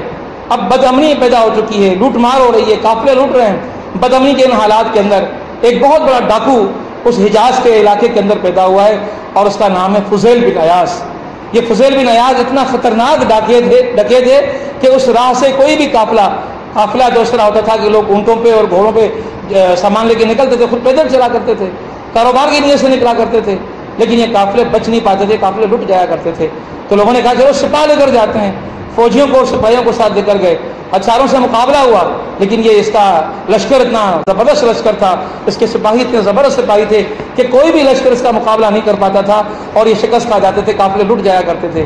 جب کافی عرصے تک یہ لوٹ مار جاری رہی اور کافی قافلے لٹ گئے تو ایک مرتبہ ایک قافلے کے سالار نے کہا کہ میں نے اتنی مرتبہ قافلے لے جانے کی کوشش کی، میں فضیل سے نہیں بچ سکا، اب فضیل کا مقابلہ اگر مجھے کرنا ہے تو میرے پاس کوئی اور قوت دنیا کی موجود نہیں ہے، ہاں میرے پاس خدا کا کلام ضرور موجود ہے، میں خدا کے کلام کو لے کر نکلتا ہوں اور دیکھتا ہوں کہ فضیل کیا کرتا ہے۔ آپ نے کیا کیا؟ اچھے قاری ہاتھ کیے، خوش الحان قاری ہاتھ کیے، قرآن پاک کی تلاوت کرتے ہوئے وہ قافلے کے ساتھ آگے آگے بھی چل رہے ہیں، دائیں بائیں بھی چل رہے ہیں، پیچھے بھی چل رہے ہیں، اور قرآن پاک کی تلاوت جاری ہے اور قرآن کی حفاظت کے اندر یہ قافلہ جا رہا ہے۔ جب فضیل بن عیاض کے علاقے کے اندر وہ قافلہ داخل ہوا تو کہیں اوٹ لگائے، کہیں جھاڑیوں کے اندر فضیل بن عیاض طاق لگا کر بیٹھا ہوا تھا، دور سے اٹھتے ہوئے گرد و غبار کو دیکھتا ہوا ان گرد و غبار سے اندازہ لگا رہا قافلہ کتنا دور ہے، ساتھیوں کو اشارے کر رہا ہے کہ لبکنا ہے، اس پہ جھپٹنا ہے، اس پہ حملہ کرنا ہے، اس کو لوٹنا ہے، لیکن معاملہ یہ ہوا کہ قافلہ جو ہی قریب آیا تو کسی قاری کی قرأت کے وہ الفاظ اس کے کانوں کے اندر اترے کہ الم یأن للذین آمنوا ان تخشع قلوبہم لذکر اللہ، تمہیں کیا ہو گیا ہے کہ تمہارے سامنے اللہ کا ذکر کیا جاتا ہے، نام لیا جاتا ہے اور اسی زبردست ہستی کا نام لیا جاتا ہے، لیکن تمہارے دل ہیں کہ جو کانپ نہیں جاتے۔ الم یأن للذین آمنوا ان تخشع قلوبہم لذکر اللہ، اللہ کا ذکر ہو اور تمہارے دل نہ کانپ جائیں۔ یہ بات کیا سنی تھی، یہ آیت کیا سننا تھا؟ فضیل بن عیاض کے دل کی دنیا تبدیل ہو گئی، وہ زاروں قطار رونے لگا۔ اس نے کہا اپنے ساتھیوں سے کہ جاؤ جا کے کچھ اور نہ کرو، ان قاریوں کو پکڑ کے لاؤ۔ قاری کو پکڑا گیا، اس کو لایا گیا، کہا کہ تلاوت کرتے جاؤ۔ قاری تلاوت کیے جا رہا ہے اور فضیل بن عیاض روئے جا رہا ہے۔ ایک آیت نے زندگی کو تبدیل کر دیا، ایک ڈکیت کی زندگی تبدیل ہو گئی۔ الحمدللہ ہم میں سے کوئی ڈکیت نہیں ہے، ہم میں سے کوئی ڈاکو نہیں ہے، ہم میں سے کوئی لٹیرا نہیں ہے۔ ہماری زندگیاں تبدیل ہونا اس ڈاکو کے مقابلے میں بہت آسان ہے اگر ہم قرآن پاک کے اوپر تدبر کرنا شروع کر دیں۔ لیکن پھر کیا ہوا؟ خدا کا انعام اور اکرام تو دیکھیں، وہ فضیل بن عیاض توبہ طائب ہوتا ہے اور وقت کے جید عالم امام ابو حنیفہ کے پاس جاتا ہے، ان کے پاس جا کر اپنے اس ندامت کو پیش کرتا ہے، اپنی توبہ کا اظہار کرتا ہے، اپنے آپ کو تبدیلی کے لیے پیش کر دیتا ہے۔ اس دور کے اس عالم نے اس کو اپنے ساتھ رکھا، اس کی تربیت کی، وہ اتنا بڑا عالم بنا فضیل بن عیاض کہ آج ہماری حدیث کی کتابوں کے اندر فضیل بن عیاض رحمۃ اللہ علیہ کے نام سے ہم ان کو پکارتے ہیں۔ اللہ تعالیٰ ایک ڈکیت کو یہ درجہ دے دیتا ہے۔ اگر ہماری مائیں اور بہنیں اس قرآن پاک کے حوالے سے اپنے آپ کو دیکھیں، تبدیل کرنے کی کوشش کریں تو یقیناً یہ تبدیلی یہاں پر بھی آ سکتی ہے۔ اب میں قرآن پاک کے 3 حقوق آپ کے سامنے بیان کر چکا ہوں۔ یاد رکھیے گا کہ پہلا حق قرآن کے اوپر ایمان لانا، قرآن پاک کا دوسرا حق قرآن پاک کی تلاوت کرنا، اور قرآن پاک کا تیسرا حق قرآن پاک پر غور کرنا، تدبر کرنا۔ اب قرآن پاک کا چوتھا حق میں آپ کے سامنے بیان کروں گا، وقت بہت گزر چکا ہے تو زیادہ تفسیر شاید میں اب باقی دو حقوق کی ادا نہ کر سکوں آپ کے سامنے۔ ان میں سے چوتھا حق یہ ہے کہ قرآن پاک کے اوپر عمل کیا جائے۔ آج ہمارے معاشروں کے اندر ہم یہ دیکھتے ہیں کہ مدارس ہیں کہ بے شمار مدارس ہیں، علماء ہیں کہ بے شمار علماء ہیں، مساجد ہیں کہ بے شمار مساجد کے اندر قرآن پڑھا جا رہا ہے، قرآن سنا جا رہا ہے، قرآن سنایا جا رہا ہے۔ قرآن کی چھپائی کو دیکھ لیں کہ لاکھوں کی تعداد کے اندر قرآن چھپ رہے ہیں۔ آج موبائل اپلیکیشنز کے اندر تفسیریں آ رہی ہیں، لیکن معاملہ یہ ہے کہ کیا یہ معاشرہ ہمیں قرآن پر عمل کرتا ہوا معاشرہ نظر آ رہا ہے؟ تو معاملہ یہ ہے کہ قرآن پاک پر عمل کرنے والے لوگ ہمیں کجا ہی یہاں پر نظر آئیں گے، بہت ہی کم یہاں پر نظر آئیں گے۔ حالانکہ معاملہ تو یہ تھا کہ یہ کیسے ممکن ہے کہ قرآن پاک کو پڑھنے والا ہو اور اسے ہدایت نہ مل سکے۔ الف لام میم ذالک الکتاب لا ریب فیہ ھدی للمتقین۔ قرآن نے ایک شرط تو بہت پہلے اپنے آغاز کے اندر لگا دی کہ قرآن تو ہدایت دے گا، لیکن اس ہدایت کے لیے پہلے اپنے اندر تقویٰ پیدا کرو، خدا کا خوف پیدا کرو۔ اس خدا کے خوف کو پیدا کر کے جب یہ بندہ اس قرآن سے ہدایت کی طلب لے کر قرآن پاک کو اٹھاتا ہے تو یقیناً قرآن اس کی زندگی کے اندر تبدیلی بھی لے کر آتا ہے۔ ابھی میں نے آپ کے سامنے فضیل بن ایاز کا واقعہ بیان کیا تھا کہ فضیل بن ایاز نے جب قرآن پاک کی ایک آیت پر غور کیا کہ الم یأن للذین آمنوا ان تخشع قلوبهم لذکر اللہ، اس کی زندگی تبدیل ہو گئی تھی، اس کی زندگی کے اندر انقلاب پیدا ہو گیا تھا۔ اب وہ ڈاکو والی زندگی نہیں تھی، اب ایک عالم والی زندگی تھی۔ اسی حوالے سے سورہ مائدہ کے اندر ارشاد ہوا ہے کہ وَمَن لَّمْ يَحْكُم بِمَا أَنزَلَ اللَّهُ فَأُولَٰئِكَ هُمُ الْكَافِرُونَ۔ ذرا غور سے سنیے گا اس آیت کو، اور ذرا غور سے نہ صرف سنیے گا بلکہ اس کو یاد رکھنے کی کوشش کیجیے گا کہ وَمَن لَّمْ يَحْكُم بِمَا أَنزَلَ اللَّهُ فَأُولَٰئِكَ هُمُ الْكَافِرُونَ۔ اے نبی صلی اللہ علیہ وسلم، نبی اکرم صلی اللہ علیہ وسلم پر آیت نازل ہوئی ہے، فرمایا رب کائنات نے سورہ مائدہ کے اندر کہ وَمَن لَّمْ يَحْكُم بِمَا أَنزَلَ اللَّهُ، کہ جو قرآن پاک کے مطابق حکم نہیں کرتے، قرآن پاک کے مطابق اپنے فیصلے نہیں کرتے کہ مجھے کیا کرنا چاہیے اور کیا نہیں کرنا چاہیے، فیصلہ میرے نفس کا ہوگا، میرے والد کا ہوگا، میرے شوہر کا ہوگا، میرے باپ کا ہوگا، میری بیٹی کا ہوگا، یا فیصلہ میرے قرآن کا اور میرے رب کا اور میرے رسول کا ہوگا۔ رب کائنات نے فرمایا کہ وَمَن لَّمْ يَحْكُم بِمَا أَنزَلَ اللَّهُ، کہ جو فیصلے نہیں کرتے اس کے مطابق کہ جو خدا نے نازل کیا ہے، یعنی قرآن، تو قرآن کیا کہتا ہے فَأُولَٰئِكَ هُمُ الْكَافِرُونَ، بس یہی تو وہ لوگ ہیں کہ جو کافر ہیں۔ مجھے بتائیں کہ اگر اس قرآن کی ایک آیت کو سامنے ہم رکھیں پھر ہم خود فیصلہ کریں کہ ہم کافر ہیں یا مومن ہیں۔ قرآن تو یہ کہتا ہے کہ جو قرآن کے مطابق فیصلے نہیں کرتا، قرآن کے مطابق زندگی نہیں گزارتا، وہ مومن نہیں ہو سکتا۔ فَمَن لَّمْ يَحْكُم بِمَا أَنزَلَ اللَّهُ، جو فیصلے نہیں کرتا اپنی زندگی کے، جو اپنے معاشروں کے فیصلے، جو عدالتوں کے فیصلے، جو قانون کے فیصلے، جو گھر کے فیصلے، جو شادی بیاہ کے فیصلے، جو رسم و رواج کے فیصلے، جو کاروبار کے اندر فیصلے وہ قرآن کے مطابق نہیں کرتا، فَأُولَٰئِكَ هُمُ الْكَافِرُونَ، یقین جانے کہ وہ کافر ہیں، یقین جانے کہ وہ کافر ہیں، بس وہ تو کافر ہے، قرآن پاک کا یہ فیصلہ ہے۔ تو میری بہنوں اور میرے بھائیوں، یہ معاملہ بڑا نازک ہے، یہ معاملہ جنت اور دوزخ کے سودے کا معاملہ ہے۔ جنتوں کے حصول کے لیے دوڑ لگانے والوں، جنتوں کی طلب رکھنے والوں، قرآن نے تو واضح فیصلہ کر دیا ہے کہ جنتیں اگر چاہتے ہو، فلاح اگر چاہتے ہو، فوز اگر چاہتے ہو، جنتوں کے اندر اگر کوئی مقام چاہتے ہو تو فیصلے قرآن کے مطابق کرو، زندگیوں کے فیصلے قرآن پاک کے مطابق کرو۔ اسی طرح قرآن پاک کے اندر نبی اکرم صلی اللہ علیہ وسلم نے ایک اور جگہ فرمایا کہ ما آمن بالقرآن من استحل محارمہ، جس شخص نے کسی ایسی چیز کو اپنے لیے جائز ٹھہرایا جسے قرآن نے حرام قرار دیا ہو تو ایسا شخص قرآن پر ایمان نہیں رکھتا۔ اس بات کو ذرا ذہن میں رکھیے جو حدیث محمد مصطفیٰ صلی اللہ علیہ وسلم میں کہ قرآن نے کسی چیز کو حرام ٹھہرایا اور میں نے اپنے لیے اس کو حلال قرار دے دیا۔ اب یہ زندگی کے مختلف دائرے ہو سکتے ہیں جہاں پر یہ فیصلہ ہو سکتا ہے۔ اسراف فضول خرچی کہلاتی ہے۔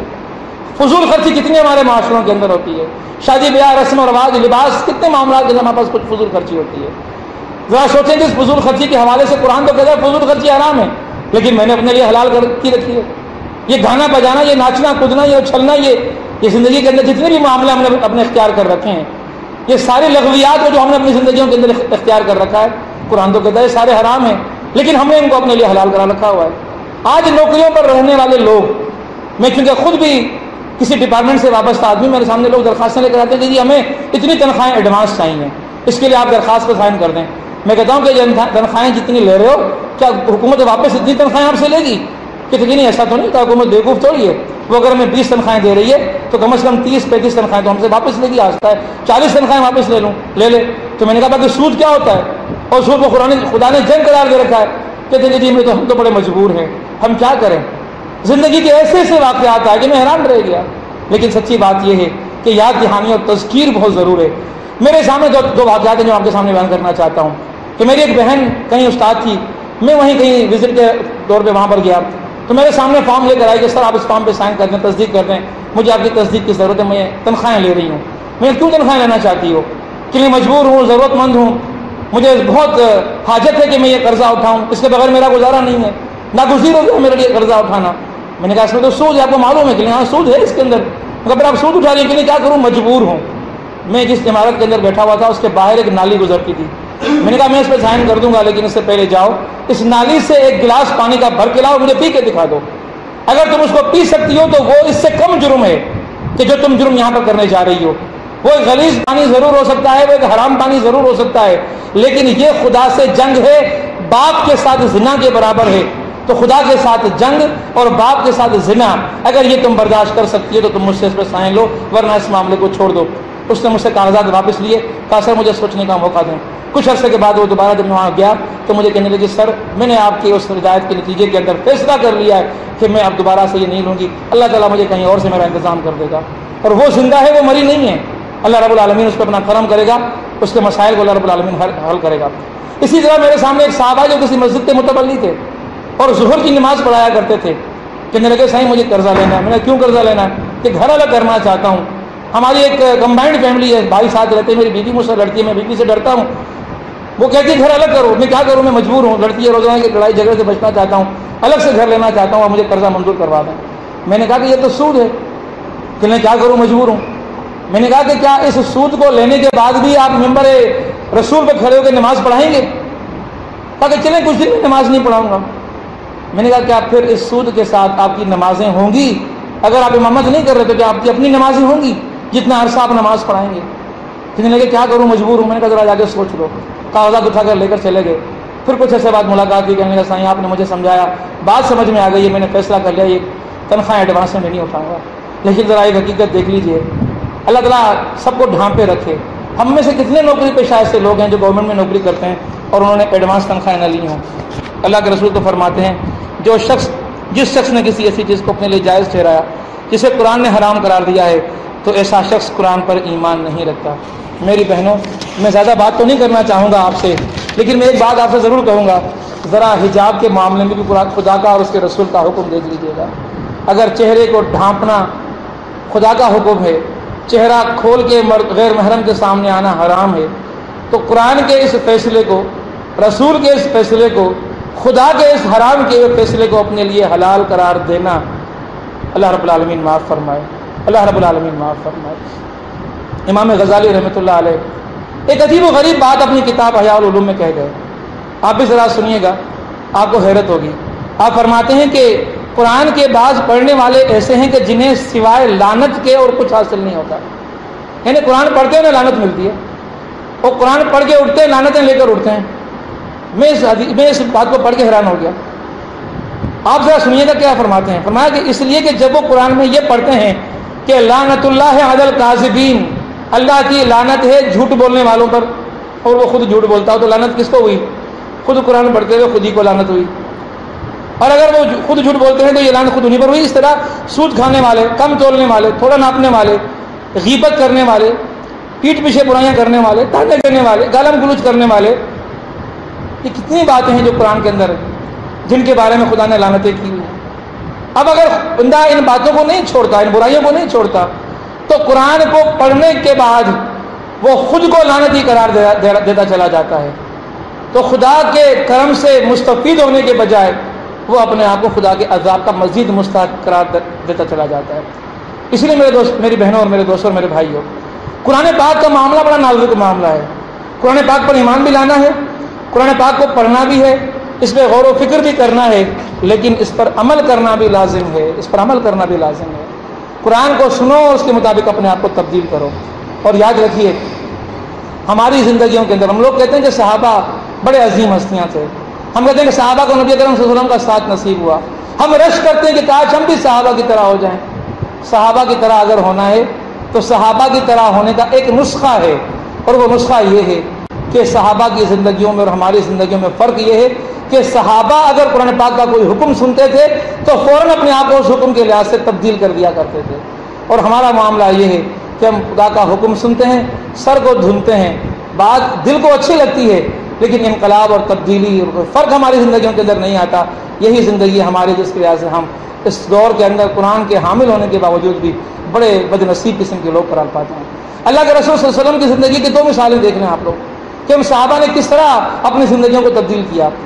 جب شراب کی حرمت کا اعلان ہوا، آیت نازل ہوئی، اللہ کے رسول صلی اللہ علیہ وسلم کے پاس صحابہ موجود ہیں، اللہ کے رسول کی زبان مبارک سے وہ وحی صحابہ کے سامنے پڑھی گئی.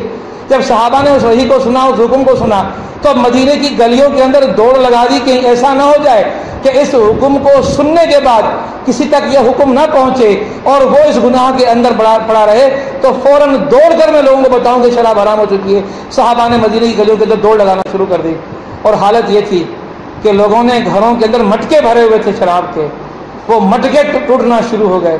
کچھ لوگوں نے اپنے ہاتھوں کے اندر جو گلاس نما کوئی چیز تھی اس کے اندر شراب بھری ہوئی تھی کہ میں اس کو پیتا ہوں، وہ شراب اس نے وہیں انڈیل دی. کسی نے گھونٹ منہ میں بھر لیا تھا، وہ اس نے کہہ کر دیا. کسی نے اپنے منہ میں انگلیاں مار مار کے الٹی کر دی.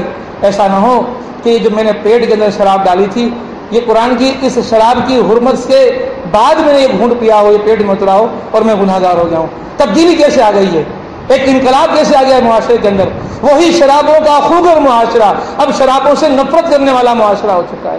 پھر اس معاشرے کی ایک اور کیفیت دیکھیں کہ جب یہ حجاب کی آیتیں نازل ہو گئیں تو اللہ کے نبی صلی اللہ علیہ وسلم کی زبان مبارک سے صحابہ نے جو ہی یہ حجاب کی آیتیں سنی، مدینے کی گلیوں کے اندر دوڑ لگا دی، منادی کی جا رہی ہے، دوڑتے ہوئے اعلان کیا جا رہا ہے، وہ آیتیں پڑھ کے سنائی جا رہی ہیں.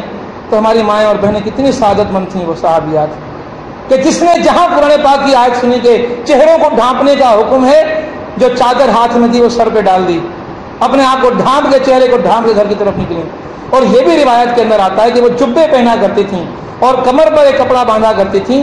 اس جبے کے ساتھ کمر پہ باندھا ہوا وہ کپڑا کھولا، اپنے چہرے پہ ڈالا اور پھر گھر کی طرف گئی کہ ایک لمحہ، ایک لہجہ اس قرآن کی اطاعت کے خلاف نہیں گزرنا چاہیے، اس پر عمل کرتے ہوئے گزرنا چاہیے. تو میری بہنوں اور میرے بھائیوں، قرآن پاک کے حوالے سے یہ بات ہے. حضرت عائشہ صدیقہ رضی اللہ تعالیٰ عنہ سے کسی نے سوال کیا کہ آپ صلی اللہ علیہ وسلم کی سیرت کیسی تھی؟ انہوں نے جواب میں ارشاد فرمایا کہ آپ صلی اللہ علیہ وسلم کی سیرت قرآن ہی تھی. قرآن جو کہتا تھا محمد مصطفیٰ کی وہ زندگی تھی، محمد مصطفیٰ جو کہتے تھے قرآن وہ تھا. اسی لیے اگر ہم میں سے کوئی قرآن کے مطابق چلنا چاہتا ہے اور محمد مصطفیٰ کے مطابق چلنا چاہتا ہے تو میرے محمد مصطفیٰ کے نقش قدم پر چلنا تب ممکن ہو سکتا ہے کہ جب ہم قرآن کے مطابق چلنا شروع کر دیں. اللہ تبارک و تعالیٰ اس دنیا کے اندر ان انسانوں کو معزز بنا چکا ہے جنہوں نے قرآن کو تھاما تھا.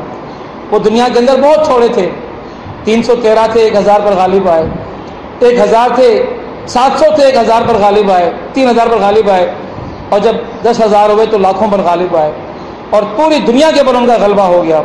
وہ زمانے میں معزز تھے مسلمان ہو کر، وہ زمانے میں معزز تھے مسلمان ہو کر، اور تم خوار ہوئے تارک قرآن ہو کر.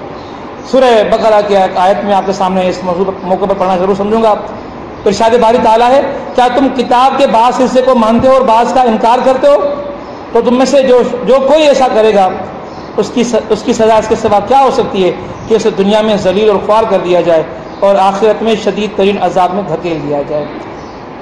سورہ بقرہ کی آیت نمبر 85. آپ دیکھیں، ایک حصے کو مانا اور دوسرے کو نہ مانا، دنیا کے اندر ذلیل اور خوار کر دوں گا. خدا خود کہہ رہا ہے. آج ہماری خواری کا اور آج ہمارے ذلیل ہونے کا معاملہ یہی ہے. اب میں آخری بات آپ کے سامنے کرنا چاہتا ہوں. قرآن پاک کا 5واں حق، قرآن پاک کی دعوت کو دوسروں تک پہنچانا. اللہ کے نبی صلی اللہ علیہ وسلم حجۃ الوداع کے موقع پر صحابہ کرام رضی اللہ تعالیٰ عنہ اجمعین سے گواہی لے رہے ہوتے ہیں.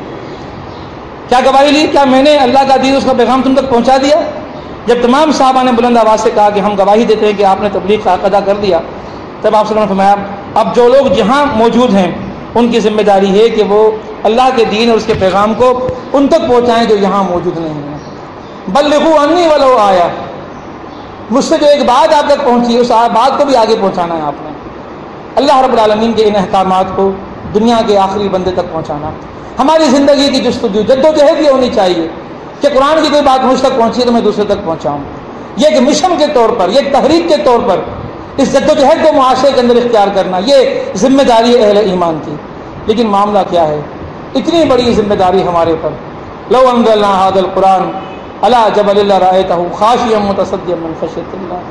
پھر یہ بات کہ بلغوا عنی ولو آیا. لیکن معاملہ کیا ہے؟ وقت فرصت ہے کہاں، کام بھی باقی ہے. نور توحید کا اتمام ابھی باقی ہے. کہ نور توحید کے اتمام کے لیے جو ایک ناگزیر ضرورت ہے وہ یہ ہے کہ ہم اس قرآن کی دعوت کو ان معاشروں کے اندر عام کریں. رمضان المبارک کے مہینے کے اندر ایک ختم قرآن یہ کافی نہیں ہے معاشروں کو تبدیل کرنے کے لیے. ہر گھر کے اندر قرآن پاک کے دروس، دورہ قرآن کے اہتمام ہونے چاہیے.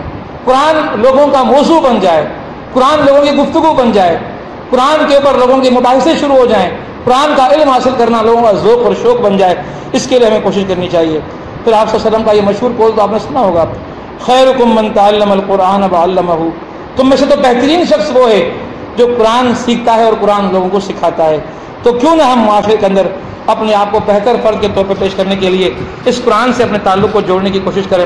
اللہ تعالیٰ سے دعا کرتے ہیں کہ اللہ تعالیٰ ہمیں اس قرآن سے جڑنے کی توفیق عطا فرمائے، ہمیں اپنے زندگیوں کے اندر انقلاب برپا کرنے کی توفیق عطا فرمائے، ہمیں قرآن پاک کے مطابق زندگی کو اختیار کرنے کی توفیق عطا فرمائے. ہماری جو مائیں بیٹھی ہیں وہ اپنی بیٹیوں اور اپنے بیٹوں اور اپنے اولاد کے اندر اس قرآن کی رغبت کو پھیلانے کی، رغبت کو پیش کرنے کی کوشش کریں. ہمارے بھائی اس معاشرے کے اندر اس قرآن کو لے کر چلنے کی کوشش کریں. اللہ تعالی ہم سب کا حامی و ناصر ہو. اللہ تعالی ہمارے لیے مغفرت کا سامان فراہم کرے. اقول قولی ھذا استغفر اللہ لی ولکم ولسائر المسلمین فاستغفروہ انہ هو الغفور الرحیم.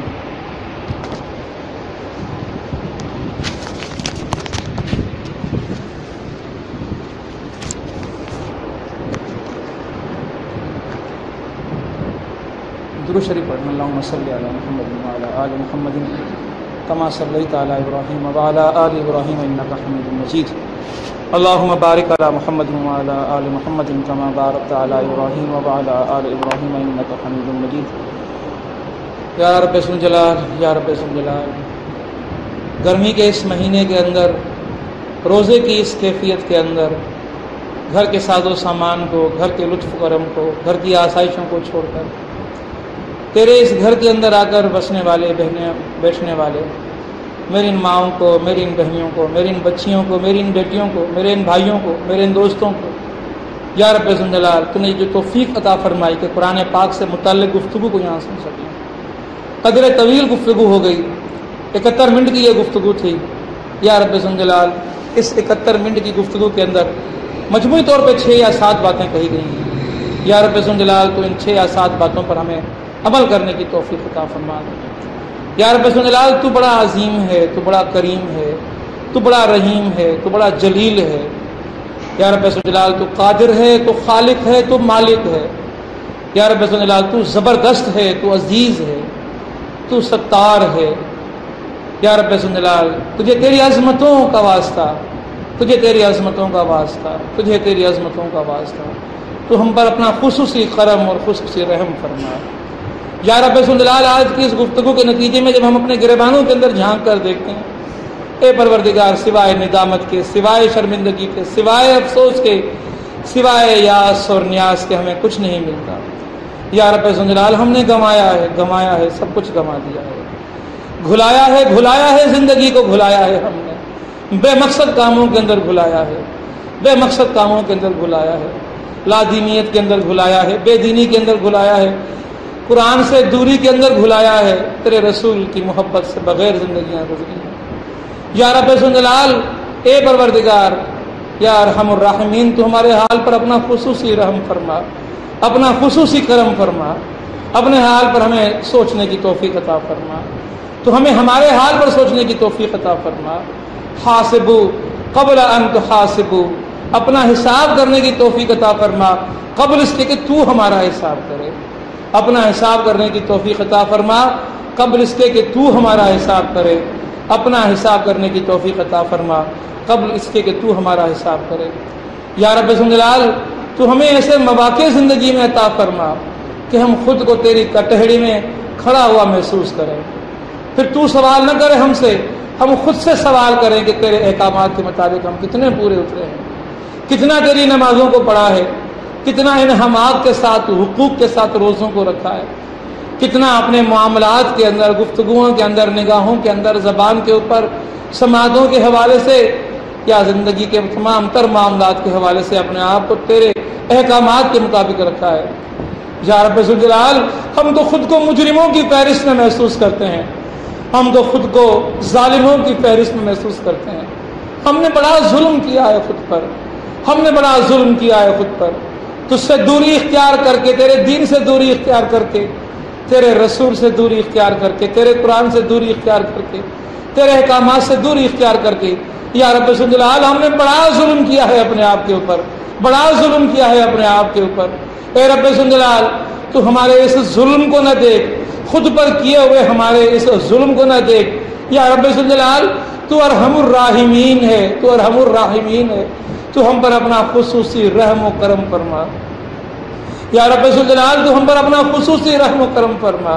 یا رب ذوالجلال، اگر زبان کو دیکھتے ہیں تو زبان گناہ گناہ گناہ کے سوا کچھ نہیں، اگر نگاہ کو دیکھتے ہیں تو نگاہ گناہ گناہ گناہ کے سوا کچھ نہیں، اگر سماعتوں کو دیکھتے ہیں تو سماعتیں گناہ گناہ گناہ کے سوا کچھ نہیں، اگر ہاتھوں کو دیکھتے ہیں تو ہاتھوں کے سوا گناہوں کے سوا کچھ نہیں، زندگی کے معاملات کو دیکھتے ہیں، رشتوں کو دیکھتے ہیں، تعلقات کو دیکھتے ہیں۔ یا رب ذوالجلال، چاروں طرف ہر سو نافرمانی نافرمانی نظر آتی ہے۔ یا رب ذوالجلال، نافرمانی نظر آتی ہے، لا دینیت نظر آتی ہے، دین سے دوری نظر آتی ہے۔ کہاں ہیں ہم مسلمان، کہاں ہیں ہم ایمان والے، کہاں ہیں ہم امتی محمدی سے تعلق رکھنے والے، کہاں ہیں ہم قرآن پر ایمان رکھنے والے۔ یا رب ذوالجلال، ہماری زندگیاں تجھ پر ایمان سے دور، ہماری زندگیاں تیرے رسول پر ایمان سے دور، ہماری زندگیاں تیرے قرآن پر ایمان سے دور۔ یا رب ذوالجلال، ہماری زندگیاں تیری اطاعت سے دور، یا رب ذوالجلال، ہماری زندگیاں تیرے رسول کی اطاعت سے دور، یا رب ذوالجلال، ہماری زندگیاں تیرے قرآن کی اطاعت سے دور۔ یا رب ذوالجلال، یا رب ذوالجلال، ایسے میں کیا ہوگا اگر یہ نافرمانیاں ہوں، ایسے میں کیا ہوگا اگر یہ زیادتیاں ہوں، ایسے میں کیا ہوگا کہ یہ نافرمانیاں ہوں، ایسے میں کیا ہوگا اگر یہ ظلم ہم نے خود سے خود کیا ہو۔ یا رب ذوالجلال، پھر تو کیا کرنے والا ہے۔ یا رب ذوالجلال، یہ کسی سے پوچھنے کی ضرورت نہیں، یہ تو نے قرآن میں بیان فرمایا، تیرے رسول نے اپنی احادیث میں بیان فرمایا کہ یہ زندگیاں، ان اعمال والی زندگیاں، ایسی نافرمانیوں والی زندگیاں، ایسی قرآن سے دوری والی زندگیاں، ایسی اطاعت رسول سے دور زندگیاں، ایسی اطاعت رسول سے دور زندگیاں، ایسی اطاعت اللہ سے دور زندگیاں۔ یا رب ذوالجلال، یہ تو جہنم کی زندگیاں ہیں، یہ تو جہنم کی زندگیاں ہیں۔ اور جہنم کیا ہے، اور جہنم کیا ہے، اور جہنم کیا ہے؟ القاریہ تم القاریہ، القاریہ تم القاریہ، وہ تو دہکتی ہوئی آگ، وہ تو دہکتی ہوئی آگ، وہ تو انگارے، وہ آگ کی لپٹیں، وہ تو آگ، وہ آگ میرے رب ذوالجلال، وہ آگ ایسی آگ کہ دنیا کی آگ سے 70 گنا زیادہ گرم آگ۔ یا رب ذوالجلال، کہ دنیا کی گرمی کو برداشت نہ کرنے والے ہم جیسے نحیس، ہم جیسے نفیس، ہم جیسے کمزور انسان، یا رب ذوالجلال، جو اس دنیا کی گرمی کو برداشت نہیں کر پا رہے، اس گرمی کو کیسے برداشت کریں گے جو میدان حشر میں مقدر بننے والی ہے۔ یا رب ذوالجلال، اس دھوئیں کو، بدبودار دھوئیں کو جو جہنم کا دھواں ہے، کیسے برداشت کر پائیں گے؟ یا رب ذوالجلال، تو ہمارے حال پہ رحم فرما، اے ہمارے مالک تو ہم پر رحم فرما، اے ہمارے خالق تو ہم پر رحم فرما، اے ہمارے رب ذوالجلال تو ہم پہ رحم فرما۔ یا رب ذوالجلال، یا رب ذوالجلال، تیرے رسول نے فرمایا کہ جب کسی جہنمی کے مرنے کا وقت آئے گا تو جہنم کے فرشتے ٹاٹ کے بدبودار کفن اپنے ہاتھوں کے اندر لے کر، کالے بدبودار لباس پہنے ہوئے، بھیانک چہروں کے ساتھ اس مرنے والے انسان کے چاروں طرف آ کر جمع ہو جائیں گے۔ کوئی دنیا کا انسان نہیں دیکھ پائے گا سوائے اس کے کہ جو مرنے والا ہوگا۔ یا رب ذوالجلال، جب ہمارے مرنے کا وقت آئے گا ہم کیسے اس ہیبت کو برداشت کر پائیں گے، ہم کیسے اس مردار کی بدبو والے کفن کو جو ان جہنم کے فرشتوں کے ہاتھوں میں ہوں گے، اے رب ذوالجلال ہم کیسے ان کو اٹھا پائیں گے، ہم کیسے ان کو پہن پائیں گے، ہم کیسے ان کو اوڑھ پائیں گے؟ یا رب ذوالجلال کیسی بدبختی ہوگی جب ایسی روح کو اٹھا کر یہ جہنم کے فرشتے آسمانوں کی طرف دوڑ لگا رہے ہوں گے۔ پوچھا جائے گا کس کو لے کے جا رہے ہو؟ تو بد سے بد جو ہمارا نام زمانے کے اندر لیا گیا، اس بد سے بد نام سے حقارت کے ساتھ جہنم کے فرشتے ہمارے نام لیں گے۔ اے رب ذوالجلال ایسی تذلیل سے ہم کو بچا، اس تذلیل سے بچا کہ جب یہ روح آسمانوں کی طرف لے کر جائی جائے گی، پہلے آسمان پر پہنچے گی، آسمان کے دروازے بند ہوں گے، فرشتے کہیں گے کہ اللہ کے کسی بندے کی روح کو آسمانوں کی طرف لے کر جایا جا رہا ہے۔ پوچھا جائے گا کون؟ جواب دیا جائے گا فلاں بنت فلاں ابن فلاں۔ اللہ کی طرف سے منادی کر دی جائے گی کہ یہ تو جہنمی ہے، کتاب جہنمیوں کے نام کے اندر اس کا نام درج کر دو، اس کی روح کو آسمانوں کی طرف لے کر آنے کی ضرورت نہیں ہے، اس کو یہیں سے زمین کے اوپر لے کر جاؤ۔ زمین پر لایا جائے گا، جہنم کے اس زندگی کے سفر کے لیے پہلا جو مرحلہ ہوگا وہ قبر کا مرحلہ ہوگا۔ یا رب ذوالجلال یہ دنیا کا کفن تو سفید ہوگا، لیکن وہ جو دنیا نہیں دیکھ پائے گی وہ ٹاٹ کا مردار کی بدبو والا کفن وہ جسم پر اوڑھایا ہوا ہوگا اور قبر کے اندر اتارا جائے گا، قبر کے اندر اتارا جائے گا۔ قبر کو حکم ہوگا، قبر کو حکم ہوگا رب بارگاہ کی طرف سے، یہ نافرمان تھا، یہ نافرمان تھا، اس کی قبر کو تنگ کر دیا جائے۔ میرے آقا نے اپنی انگلیوں میں ملا کر بتایا کہ اس طرح پسلیاں پسلیوں کے اندر گڑ جائیں گی۔ اے رب ذوالجلال، اے رب ذوالجلال ہمیں ایسی قبر سے بچانا کہ جو تنگ قبر ہو، جس کے اندر جہنم کا کفن پہن کر مردے کو اتارا جائے گا۔ یا رب ذوالجلال وہاں فرشتے سوال کرنے آئیں گے، سوالوں کے جواب نہیں آئیں گے، سوالوں کے جواب نہیں آئیں گے، اس لیے کہ زندگی کے اندر سوچیں کچھ اور تھی، خیال کچھ اور تھا۔ من رب کا، اگر رب کے لیے جیا ہوں گے تو بتا پائیں گے کہ رب اللہ ہے، وہاں جواب نہیں دیا جائے گا، جب دے پایا جائے گا۔ رسول کے بارے میں پوچھا جائے گا، دین کے بارے میں پوچھا جائے گا، حکم ہوگا ان پہ اژدہے مسلط کر دیے جائیں، بچھو مسلط کر دیے جائیں، آگ مسلط کر دی جائے۔ یا رب ذوالجلال تیرے رسول نے فرمایا کہ اس جہنمی کے قبر کے اندر جہنم کا آگ کا بستر ہوگا، جہنم کے آگ کے بستر پر انگاروں کے اوپر لیٹنا نصیب ہوگا قیامت کے دن تک۔ یا رب ذوالجلال تیرے رسول نے فرمایا کہ ایسی قبر کے اندر جہنم کی کھڑکی کھول دی جائے گی کہ قبر میں پڑا ہوا اپنی منزل کو دیکھتا رہے کہ میری منزل قیامت کے روز یہ قبر ہونے والی ہے۔ وہاں کا دھواں، وہاں کی تپش، وہاں کی آہو بقا، وہاں کی چیخیں، وہاں کی پکاریں قبر کے اندر آ رہی ہوں گی۔ یا رب ذوالجلال تو ایسی قبر سے ہم کو بچا۔ وہاں سانپ ڈس رہے ہوں گے، وہاں اژدہے ڈس رہے ہوں گے۔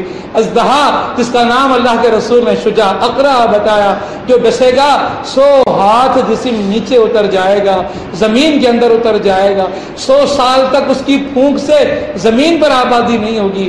یا رب ذوالجلال تو ایسے اژدہوں کے کاٹنے سے ہمارے جسموں کو بچا۔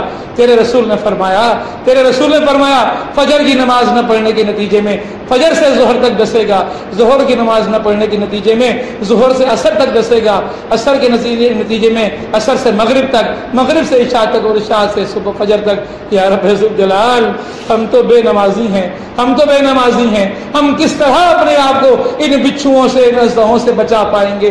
یا رب ذوالجلال میدان حشر کے اندر کیا معاملہ ہوگا ہماری طرف؟ ایسے نافرمانوں کے لیے تیرا حکم ہے کہ ان کو تیرے بائیں جانب کھڑا کیا جائے گا، جہنمی بائیں جانب کھڑا کر دیے جائیں گے۔